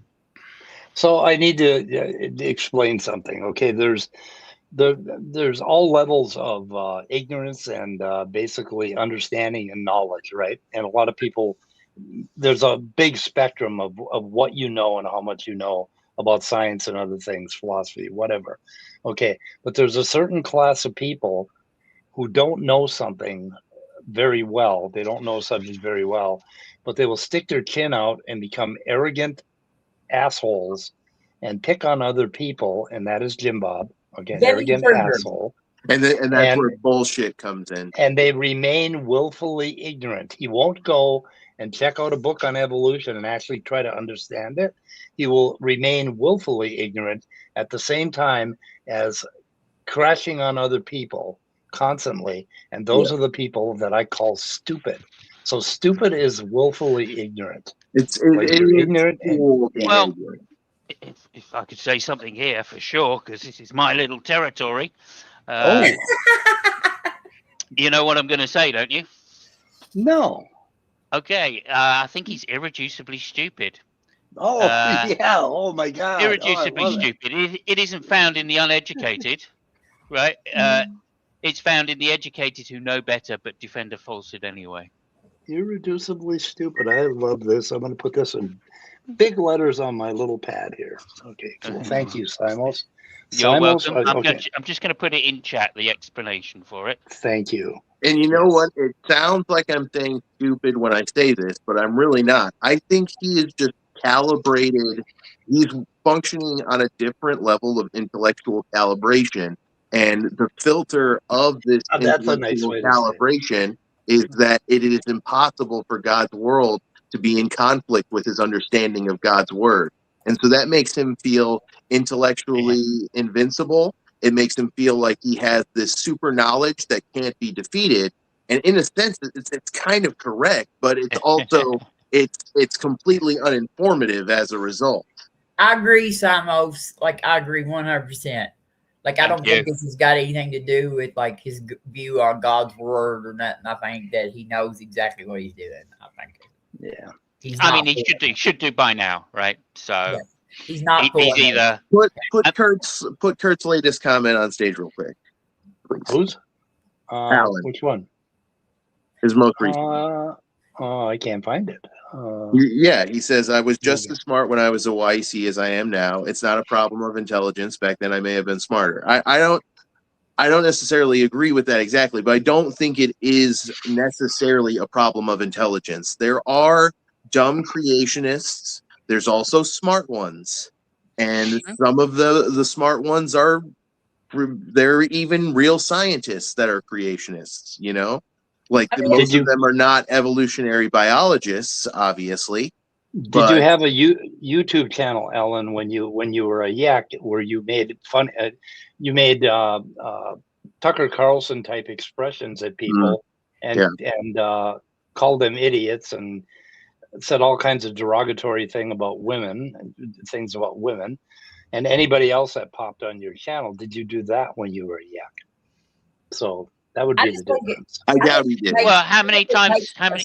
Amount of intelligence to like the way that he purposefully like uses terms that like are like make malformed questions. I think that you have to have a certain amount of understanding of what you're doing to be able to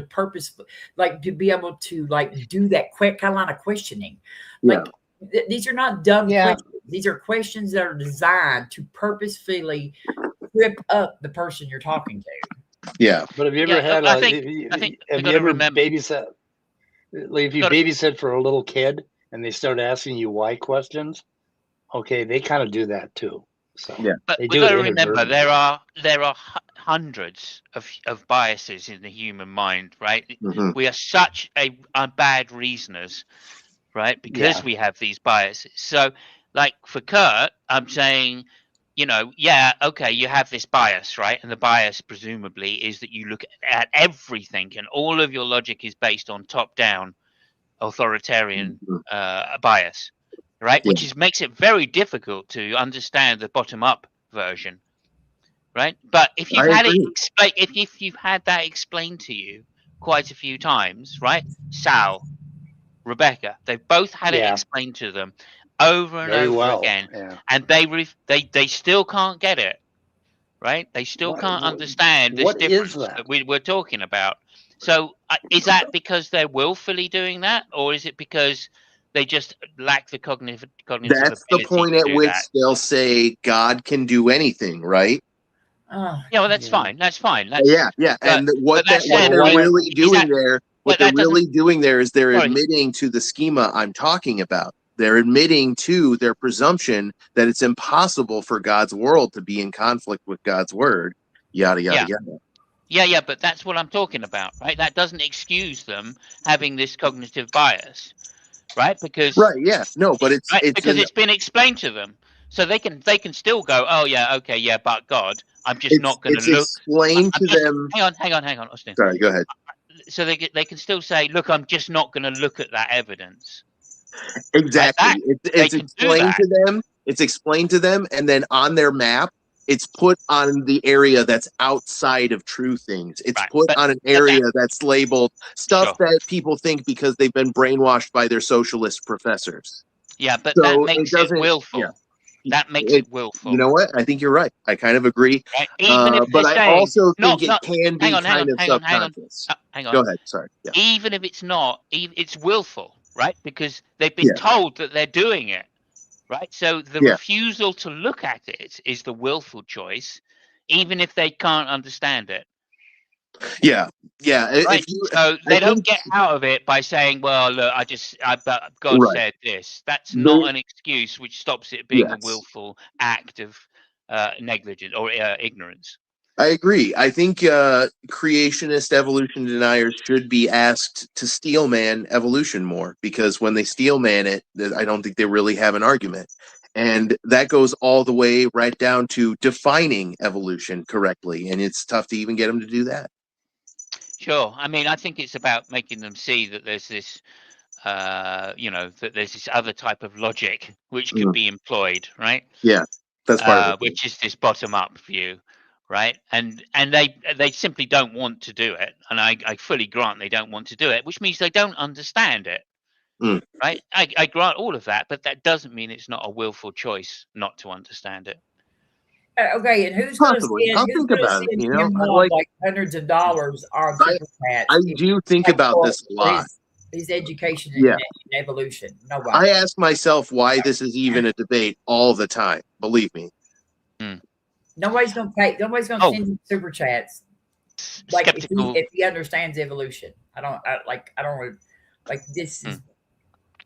Yeah, so skeptical philosophy here. Robert says, how dare you say this is a willful after you push back on me on the video asking if they are lying. Grr.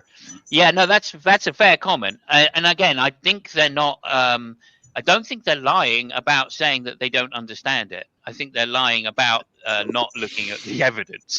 That's the willful contrition. Yeah. Right? I think they're mostly bullshitting, which bullshitting, I think, is slightly different than lying. It kind of involves lying, but it's not exactly the same. And bullshitting is easier to do without actually knowing what you're talking about. Lying, you have to kind of know a little bit what you're talking about to actually lie. But if you can bullshit easily without having any idea what you're talking about. I think you've only got to understand the other person's point of view, and then it becomes a lie. I mean, like I think though that you like in general, you cannot assume that every person is doing this like that. But then you have to take each person individually. And if you take Jim Bob individually and look at his situation, like it's the way he malforms questions to trip up people specifically. He never asks a question that makes any sense. Like it's not every now and then, it's intentional. And he makes a living and a lot of money off of not understanding this. I have a hard time believing that he is being honest with his ignorance on evolution. I would say slightly. I put that, but slightly differently, which is he prides himself on having a philosophical and metaphysical understanding, right? Which means he thinks he can ground logic, right? Well, he doesn't use logic, right? Because he still makes all of these philosophical errors, right? He still makes syllogisms which are full of informal fallacies, right? He tries his best not to do formal fallacies, but he still has quite a few informal fallacies. And the fact that he can't see that and yet claims to be philosophically aware, that's a problem. And that's not uncommon for people who start studying philosophy, right? Because you tend to think that philosophy has all the answers when you start studying it. Yeah, it's like a childlike view of philosophy, and that's the first thing that you get. And philosophy seems like, oh, this is cool stuff, and you make all these silly errors. Unfortunately, some people never get past that point. So I think he has a brand. It takes quite a few years. And like this is the brand that he's chosen, and he works on it, like cultivating it. Yeah. Again, I would like. I mean, thank you, Robert, for calling me out on this, because maybe I'm hypocritical. My better nature of looking at people as genuinely good, or mostly good people as mostly good, or by in general good. Maybe it's colouring how I actually act when I'm in a debate with somebody. Even if I think they're lying, I'll rarely accuse them of it. So yeah, because I don't want to be that. What's the word I'm looking for? I don't want to be that guy that can think I can read people's minds or have good psychological understanding of people, because I don't. I can't read minds, but I can. Yeah, mind reading is a common cognitive distortion, right? We assume we know what's going on in somebody else's mind. And I'll admit I'm kind of doing that with my argument too, but you guys are as well. Well, that's why I'm so fascinated with Jim Bob. That's a true quoque fallacy, that is, Austin. I am so fascinated with Jim Bob because I truly do not understand how his mind works. I mean, when he asks these questions that they're so ridiculous. I truly don't understand what the fuck is going on inside his head, and he fascinates me. Well, I am fascinated with Jim Bob. I think I've psychologically got it down to what's the problem, if you want to know. Yeah, what is it? I think he's got 1/8 of a penis. Oh yeah. Something like that. 1/8 of a peepee. Hey, that works. My ex had 1/8 of a penis too, and it was like he had all kinds of kids. So yeah, like, two chips. 2 chips, one on each shoulder. Yeah. Guys, I'll be back in about 5 minutes. Yeah, go ahead. I was gonna say that I can't say for sure exactly what's going on in Jim Bob's mind, but I think this might be just a helpful observation. One of the things that helped me get out of young earth creationism was I had an authority figure, my grandmother, who encouraged curiosity, who encouraged being open to non-scriptural interpretations of the evidence.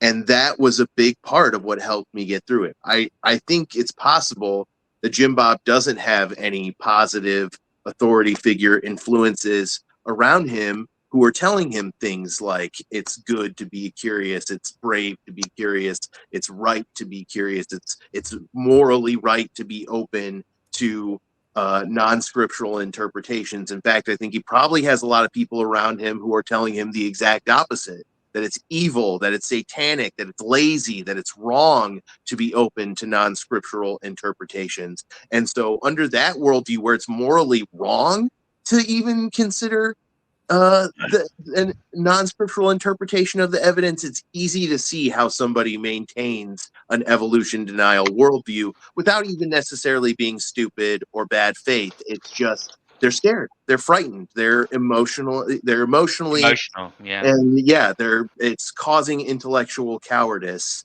but it's not purposeful dishonesty. Yeah, I find people.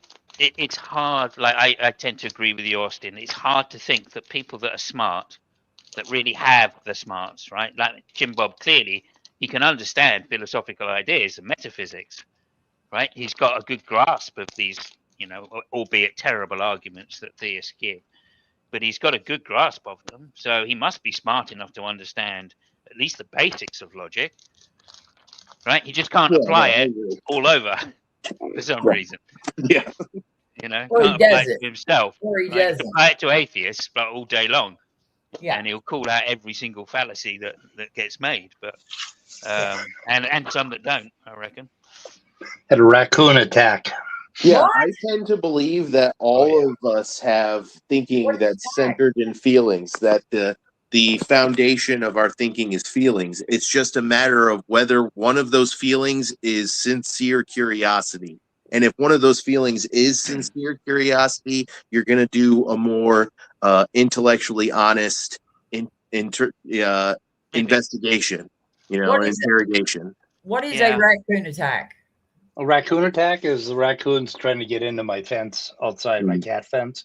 I have a catio, and every now and then they jump on top of the fence, and I have to go scare them off. So, because I think. Yeah. Sorry, I was going to respond to Austin there. Go ahead. I think this is why I'm an anti-theist in the old sense of the word, not the new sense. But the old sense of the word is against dogma, right? Dogma is harmful to society. And therefore, because religion relies on dogma, I'm an anti-theist for that reason. I'm against theism or people believing in whatever gods they like. Or woo-woo, or the woo they like, right? Horoscopes or homeopathy or anything like that. But they're all dogmas, and they just don't help, right? Because you need to reason from first principles. So you've got to always be questioning your presuppositions. And that's a big thing for me, right? And so I think if you don't get given that dogma at a young age, right, then you have an open mind once you've gone through puberty. The only thing you have to fear is nihilism. And once you've worked out what nihilism is, then you're clear. You're clear all the way. So I just think that's the problem. I don't necessarily disagree. I think that these people like indoctrination for sure plays a big role. Have had a lot of dogma thrown at them before they've tried to conquer nihilism, and as such, they can't even face nihilism. Both of us are going to end up with worldviews that are partially, at least, socially constructed. I think that's unavoidable. Yeah, I guess. I don't know though. It's weird because, like, I was an atheist before I stopped believing in Father Christmas. I knew God was false before I knew Father Christmas was false. I think that was my case too. Yeah, and basically, and that's it was only because real early. That's because my father just banned the talk of God in the house.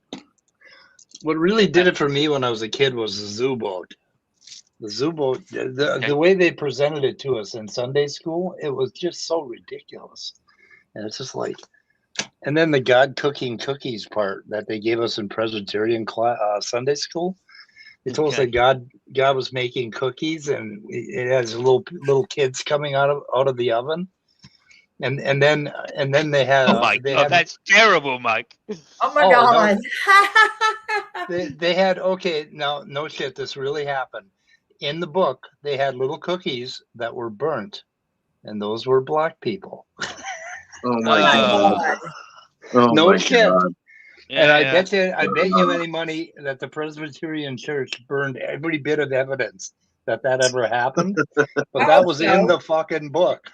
Yeah. I hope they did. Like, yeah. Oh my God. Yeah. There's a lot of racism in religion. The Mormon. Well, I don't think they even meant it as racism. They were just trying to explain why people had different colors. Yeah. Because God left some of them in the oven too long. It was very innocent. And I was like, well, there is some racism to that, Mike, because they're assuming the right outcome is the lighter skin color. And well, I don't know. Sometimes, do you think it would be racist to say that that people of dark skin were the ones that were cooked for the correct amount of time, and that actually we're undercooked? Yeah, no, the white skinned people would be uncooked cookie dough, and we know that's not good for you. That can make you really sick. Yeah. So actually, they were. Yeah, I don't think it was racist. I think they were actually innocently trying to explain to us. It's like, what the fuck? Innocently, but very ignorantly. Yeah, it had to be like a woman that came up with that silly scenario right there. Yeah. Now we can get somebody who liked cookies. Sexism. Okay. Oh my God, but Robin, the Mormon Bible is straight up racist. It's not even like subtle about it. It says that people with dark skin are cursed. Oh yeah, but they're racist. But and then there's a lot of anti-Semitism in Christianity, which is mind blowing to me. There's a lot of racist. Like it doesn't seem like it. Religion probably helps make it more normalized in society somewhat, but it doesn't take it to come up with racism. So they've taken white privilege to a new level in Minneapolis. If you're not white, somebody will crash into your car and demand your papers. Jeez, yeah. They're doing this every fucking day yet, and supposedly they're leaving. I think we won and got them out of here, but they're trickling out. But they still crashed into some car the other day and demanded to see the guy's papers. It was just ridiculous. And he was an American citizen. I'm going to tell you something. The founding fathers would be so proud of Minnesota. Oh, yeah. Like Minnesota, Minnesota is they are the backbone of resistance. And that's just awesome. We kicked their ass. Yeah. It's a good thing they didn't come to Kentucky. Because, you know what I mean? I feel like that. It seems like all these badasses think that they would be able to do so. And they just roll over. But Minnesota is they're the the badasses right now. Yeah, I've seen Minnesotans screaming on the news, and I've seen them confronting officers and agents peacefully, but with loud and emotional rhetoric. And I've seen them really putting themselves in harm's way in order to protect other people. And it is extremely based. It's absolute immortal mega chat status. Anybody who hates on it is just a cancerous dweeb. They're just an absolute moron who thinks it's dumb to fight for your freedom. Like, what a fucking stupid viewpoint to take. But people take it. Yeah, shooting two citizens didn't scare them, and that's what Trump and him thought that they thought that eventually they would be able to bring Minnesota to their knees, and I think they realized that no, they're not going to bend down. That's what you do when you stand up to the bully. When you stand up, everybody stands up to the bully. The bully quits eventually. Yeah, they do. Yep. So my thought was that he was going for trying to get carnage on the street so he could send in the National Guard and declare insurrection. I think he had that thought. I think when he went to sleep at night, that's what he dreamt of. But I don't know what the hell they were doing. Every plan he has always goes awry, though, because he's the only thing that matches Greenland. This administration is their incompetence. Oh, fuck Greenland! Unbelievable. They spanked his ass out in Europe, and all of a sudden he shut up about Greenland. Yeah. I mean, it was cool. They must have taken him in the back room and literally spanked him. It's we know this. When you stand up to a bully, he backs down. I mean, narcissists live in a narcissistic space populated by flying monkeys, in which they rarely, if ever, experience consequences for their misbehavior. And when they do finally experience consequences for their misbehavior, it's often life-shattering. And I am just waiting for it. I can't wait for the other shoe to drop. He's just an old school boy. That's all he's ever been in, and nobody, when you stand up to him, he don't have nothing. He might have more flying monkeys than any other narcissist to ever exist, and that terrifies me. Yeah, but he's got the dumbest ones around. That almost makes it even scarier. They won't grasp the consequences of their actions because they're so dumb. Yeah, but like I feel like they fail at like every kind of stupid thing they try to do. That's Like true. They do fail a lot. If they were very confident at all, they would have. This would have already had. We would be done. You know what I mean? So, especially since they got like half of the one whole party behind them. Like, I mean, like it's just the fact that there's even like any resistance at all. It just shows how incompetent they are. Like how completely. I think Mike is wanting to signal that we're getting ready to conclude, right, Yeah. Mike? Well, I don't know. You want to go till 8? We can go till 8 if you want to. We haven't got through much of this video. Well, what do you mean? My 8? time. Are you talking my time, the evil satanic time versus your satanic good Christian time. standard time. The one true zone. Yeah. I'm just looking ahead at Jim Bob here and see what else he was up to. He's got that look. Okay, Tucker Carlson, right? He does the same thing with his face that Tucker Carlson does. He must have learned it from Tucker Carlson. Yeah. Anyway. Oh, I don't know. My face does some pretty wild things when I hear Jim Bob talk. So. Yeah, well, I like Jim Bob a whole lot more than I do Tucker Carlson, though. I can't play a song, Top Dog. I'm afraid to play a song. I don't want to play a song. Oh, I just spotted around here.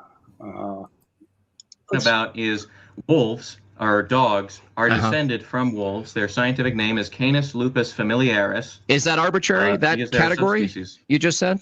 Arbitrary. Well, it doesn't matter. It doesn't matter. Okay, it doesn't matter if you're saying it doesn't matter if you're saying something arbitrarily is the case or objectively. Why are there different kinds of dogs? Can you explain to me how dog breeding works? Do you understand how that works? How do you go from because dog breeding is something that's undeniably true. You have all of these different kinds of dogs because people selectively bred them and made them that way. Okay, and how does that get you from a non-heart to a heart?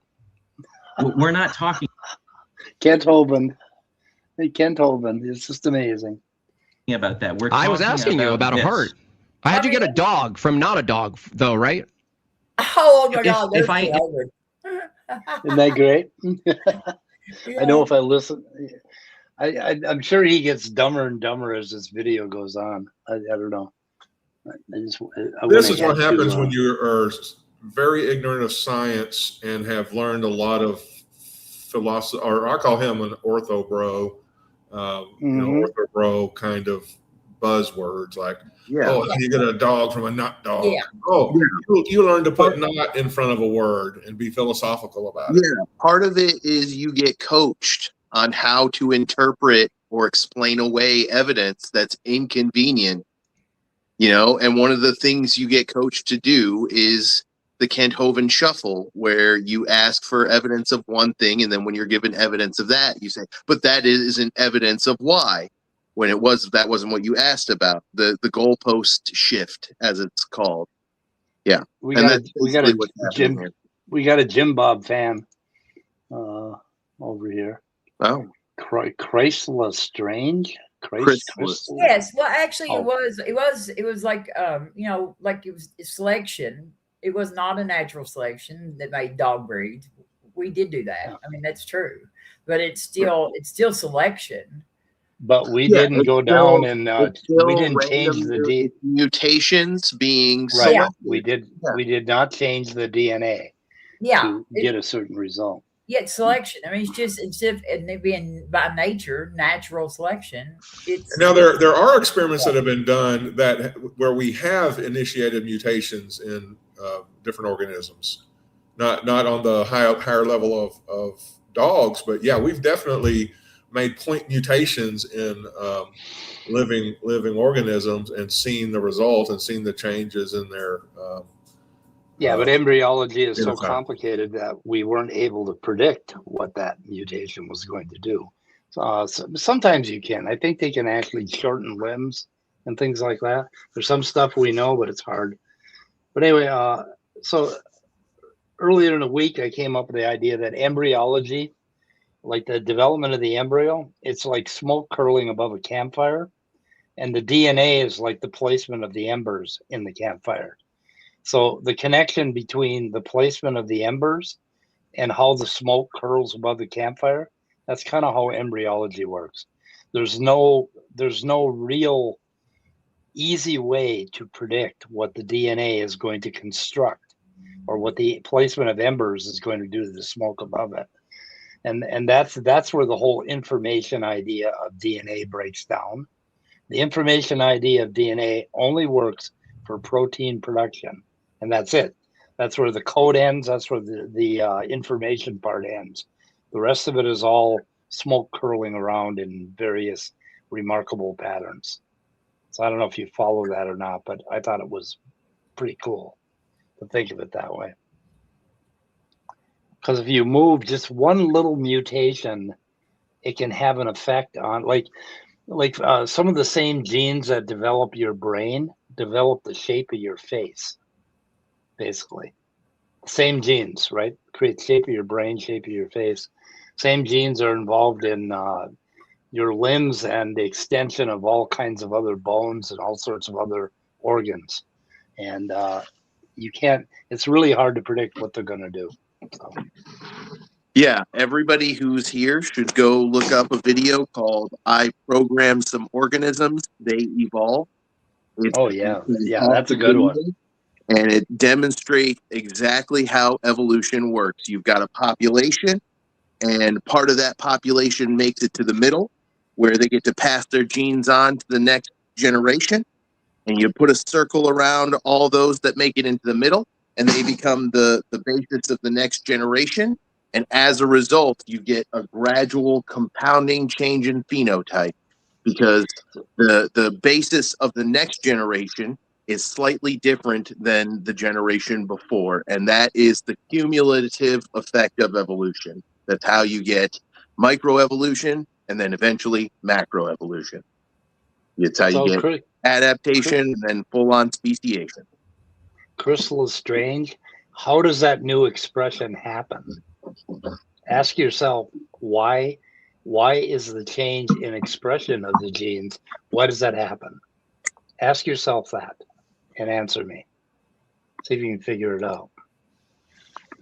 Can you put it back up real quick? Yeah. Okay, so it's a mutation. When you say new code, I don't understand what you mean. Yeah, what do you mean? Code, when it comes to DNA, it works like this. There's 4 nucleotide identities. There's 4 possible base pairs that can exist at any point in a genome sequence, right?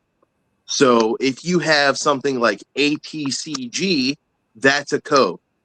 Now, say through self-replication that it just happens to replicate that specific sequence one more time than it's supposed to, you get ATCG, ATCG. Is that new code? Yes, I think it obviously is, unless you're going to try to argue that 2 can equal 1 because they're both numbers. Now, say you get a point mutation, and again, that's a great point, because not point mutations, but what I just described, ATCG becoming ATCG, ATCG, that's something that happens all the time in nature. That's called polyploidy. Now let's talk about a point mutation, which is another thing that happens in nature all the time, where a specific nucleotide changes to something else, and we end up with ATCG, ATCC. Is that new code? Yes, it obviously is, unless you're going to argue that 2.1 equals 2 equals 1 because they're all numbers. So now we're like really far out there logically. And what the bottom line of it is, I'll just bottom line it for you, is whatever you're defining new code as, either it's not something that's necessary for evolution to occur, or it's something that happens all the time and is therefore no hurdle for evolution. Either way, you're left with no hurdle for evolution. No, mutation is not corrupt. Mutation is just change. I know that you probably get a lot of language that's really slanted that depicts mutation as negative or bad, but mutation is just change. It can be neutral, it can be positive, or it can be detrimental. I love that. What is this statement? Yeah. Okay. So what the fuck is a new fruit? So what would a new fruit be? I don't know, but I love Oceanus. And do you have a talking snake to show us today? Yeah. So good. Is he saying that a pineapple is a hybrid of an orange and an apple? I don't know what the hell he's saying. That's odd. Sure. Yeah, oh my gosh, odd. Yeah, so I was not listening at all to anything that Austin was saying. Like Austin was giving that really complex, like detailed description, and like this guy's talking about fruit and stuff. Like he's just okay. Let's go back to his first question. Basically, okay, a change in expression is from a mutation. The only way you can end up with a change in expression of genes is through a mutation. There's a caveat, some epigenetic effects might last for a few generations, but the only way you're going to end up with a change in expression is with mutation. So if a mutation is corrupt code, then you're saying that Chihuahuas are corrupt dogs. I guess they are, kind of. But German Shepherds aren't corrupt. I mean, they're wonderful. And there's kind of a presupposition here, a premise that there is a purpose and design in it. That you're kind of building it in to what you're saying. Evolution does not look at scientists do not look at evolution as something that is designed according to a blueprint or something, and therefore, when you have 6 toes instead of 5, that it's a corruption. It's just a variance.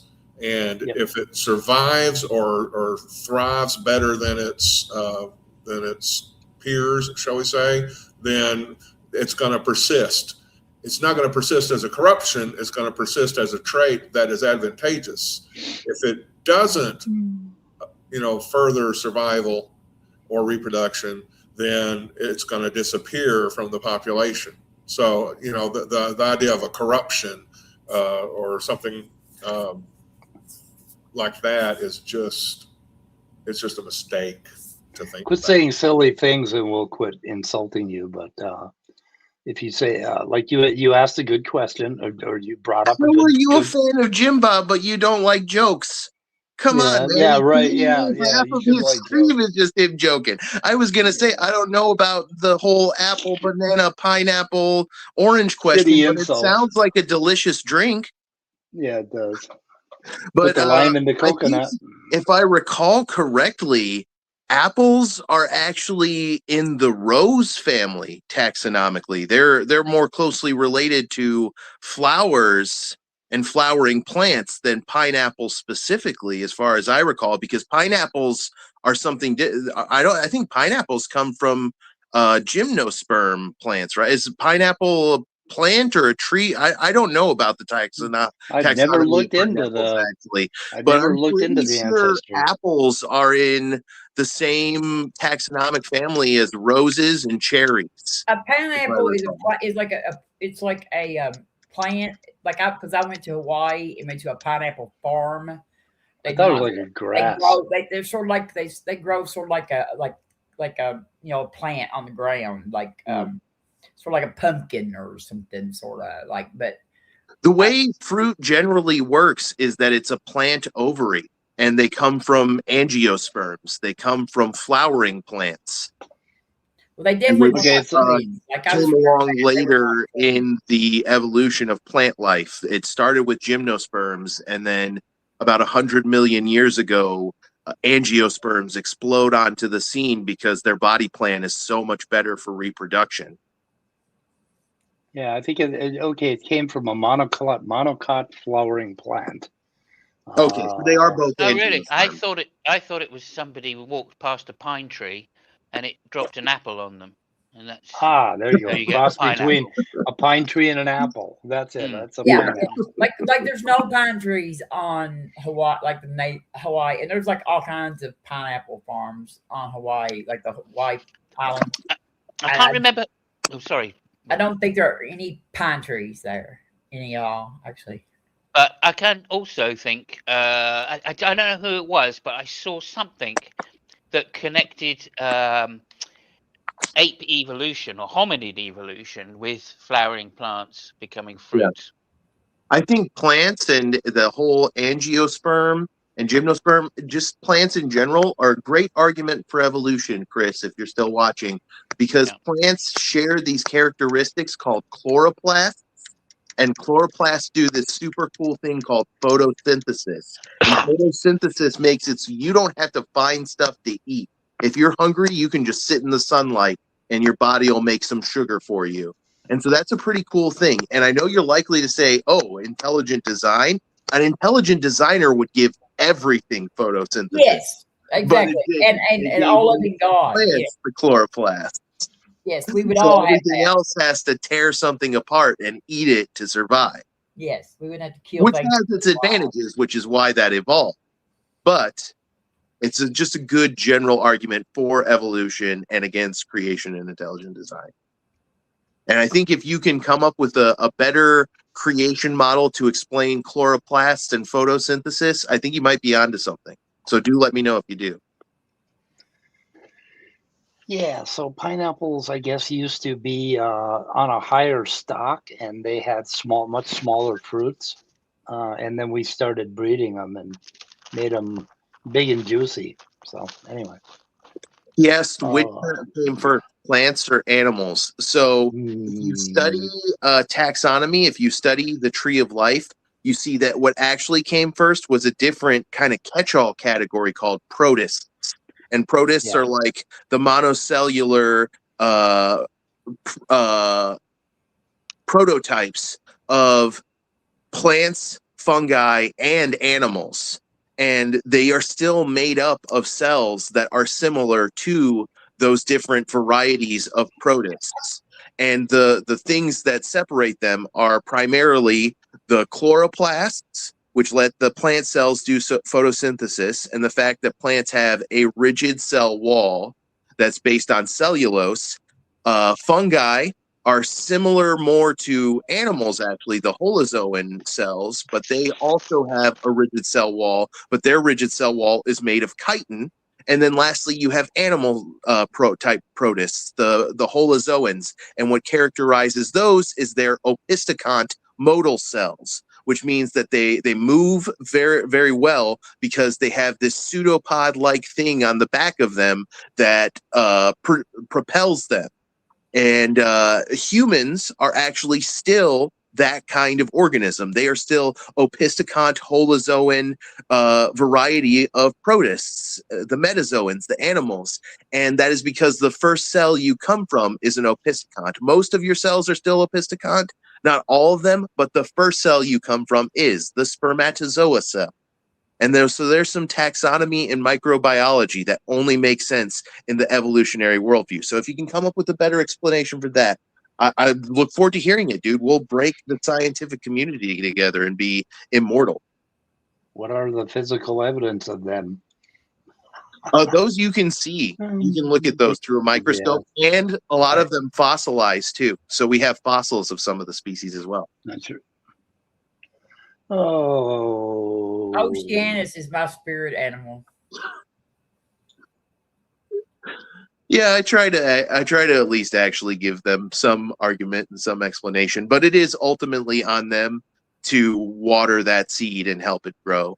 I mean, I can't make it happen for you. You're teaching everybody else, though, Austin. See, there's a lot of people like me who don't know these things. Yeah. There's a video. There's a video for you if you can spend the time trying to learn, Chris. He's a very engaging speaker as well, Mr. Attenborough. So. Oh, I love David Attenborough. We all need to protect that man. I like watching orangutan videos. I don't have time for all that. You mentioned raccoons earlier. I learned a bunch about raccoons a while back because I was going to play one for Dungeons and Dragons. And I didn't know that they hibernate. Did you know that raccoons hibernate in the winter? Don't sound like the ones in Minneapolis do. Yeah, that's why they're such little bandits and little criminals. They're just trying to pack on enough fat to hibernate.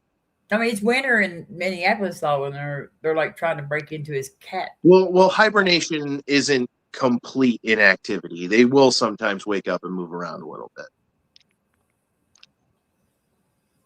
I'm not sure exactly what the raccoon hibernation cycle is either. I imagine if they don't get enough food, they don't start hibernating. So that's okay. They don't technically really hibernate. They just kind of like go dormant. Oh, okay. And, yeah, they'll go to dormant.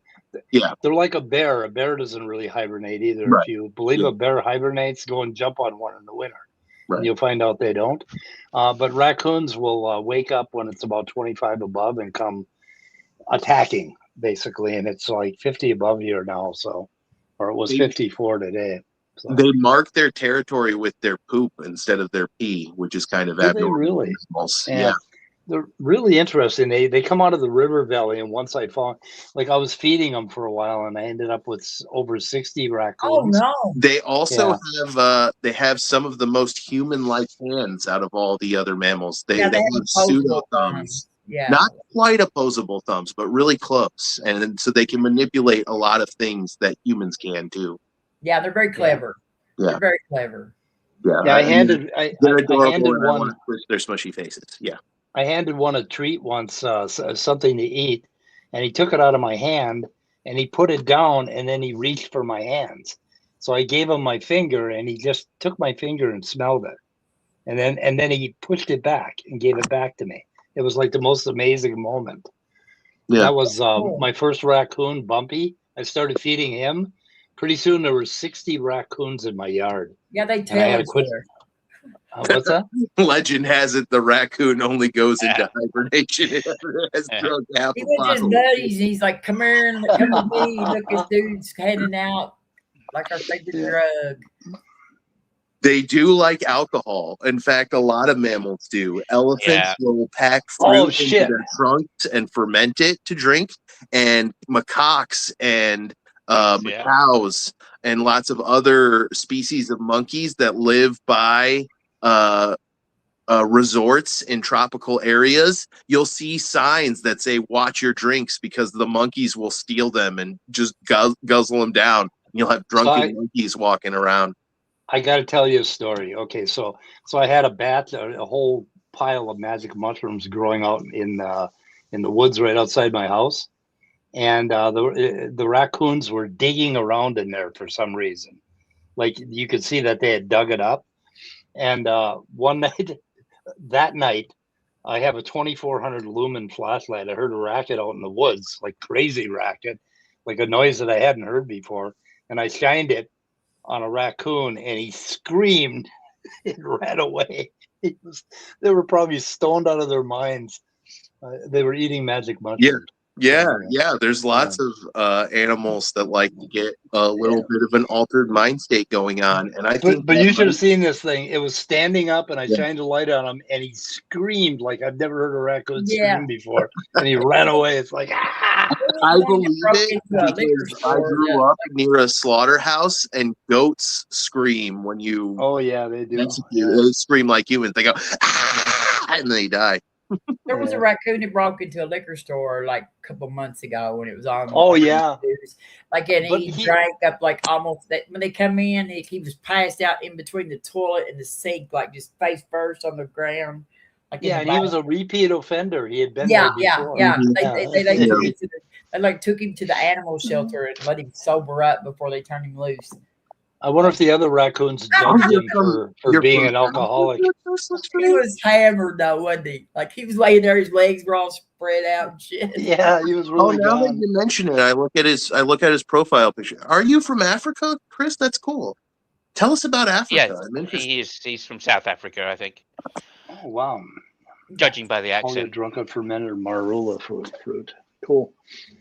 What do you think the biggest... Oh, sorry. You getting ready to close it out? I was going to ask him what he thinks the biggest cultural difference between Africa and us is, but we can close it out. They don't have Trump over there, but no.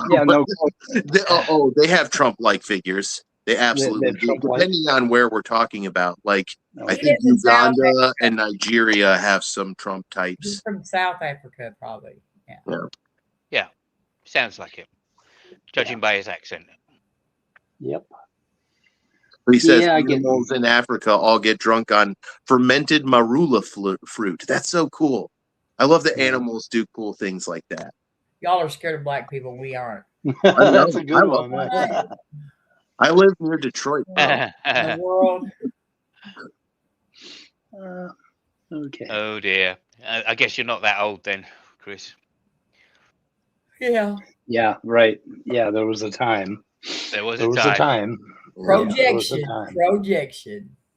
I look forward to talking to you more, Chris. Stop by again sometime and let's talk more about this. Yeah, sure. Yep. Okay, guys, I'm ready to quit. Yeah. I need to go watch me some Netflix. Anyway. Well, if I may, I am the reckless ranker, and I rank this hangout as pizza. Oh, dope. We got pizza. Is that a good ranking? It sounds like a good ranking. Well, it's reckless. It's just reckless. That's all I know. Reckless. Okay. Reckless ranker. Well, I like pizza, so I'm good with that. I'll rank it as okay. Anybody have anything to say before we end the stream? The same thing I always say. Intellectual bravery, curiosity. That's what it's about. That's the superior epistemology. Go to it. Set sail. Turn over every rock you can so you can know what's exactly underneath it without guessing at all. And if you can't turn a rock over, admit it and never stop questioning what you think is underneath it. Unless you live in Texas, then don't turn rocks over because they're fucking rattlesnakes. And right, Scott? And also, just to say, Top Dong is #1 in chat right now. Oh, he is the top dog. He is the top dog. Okay, guys, we're getting out of here. So have a good night, everybody. Goodbye, cruel world, and in a stream. Thanks, Chris.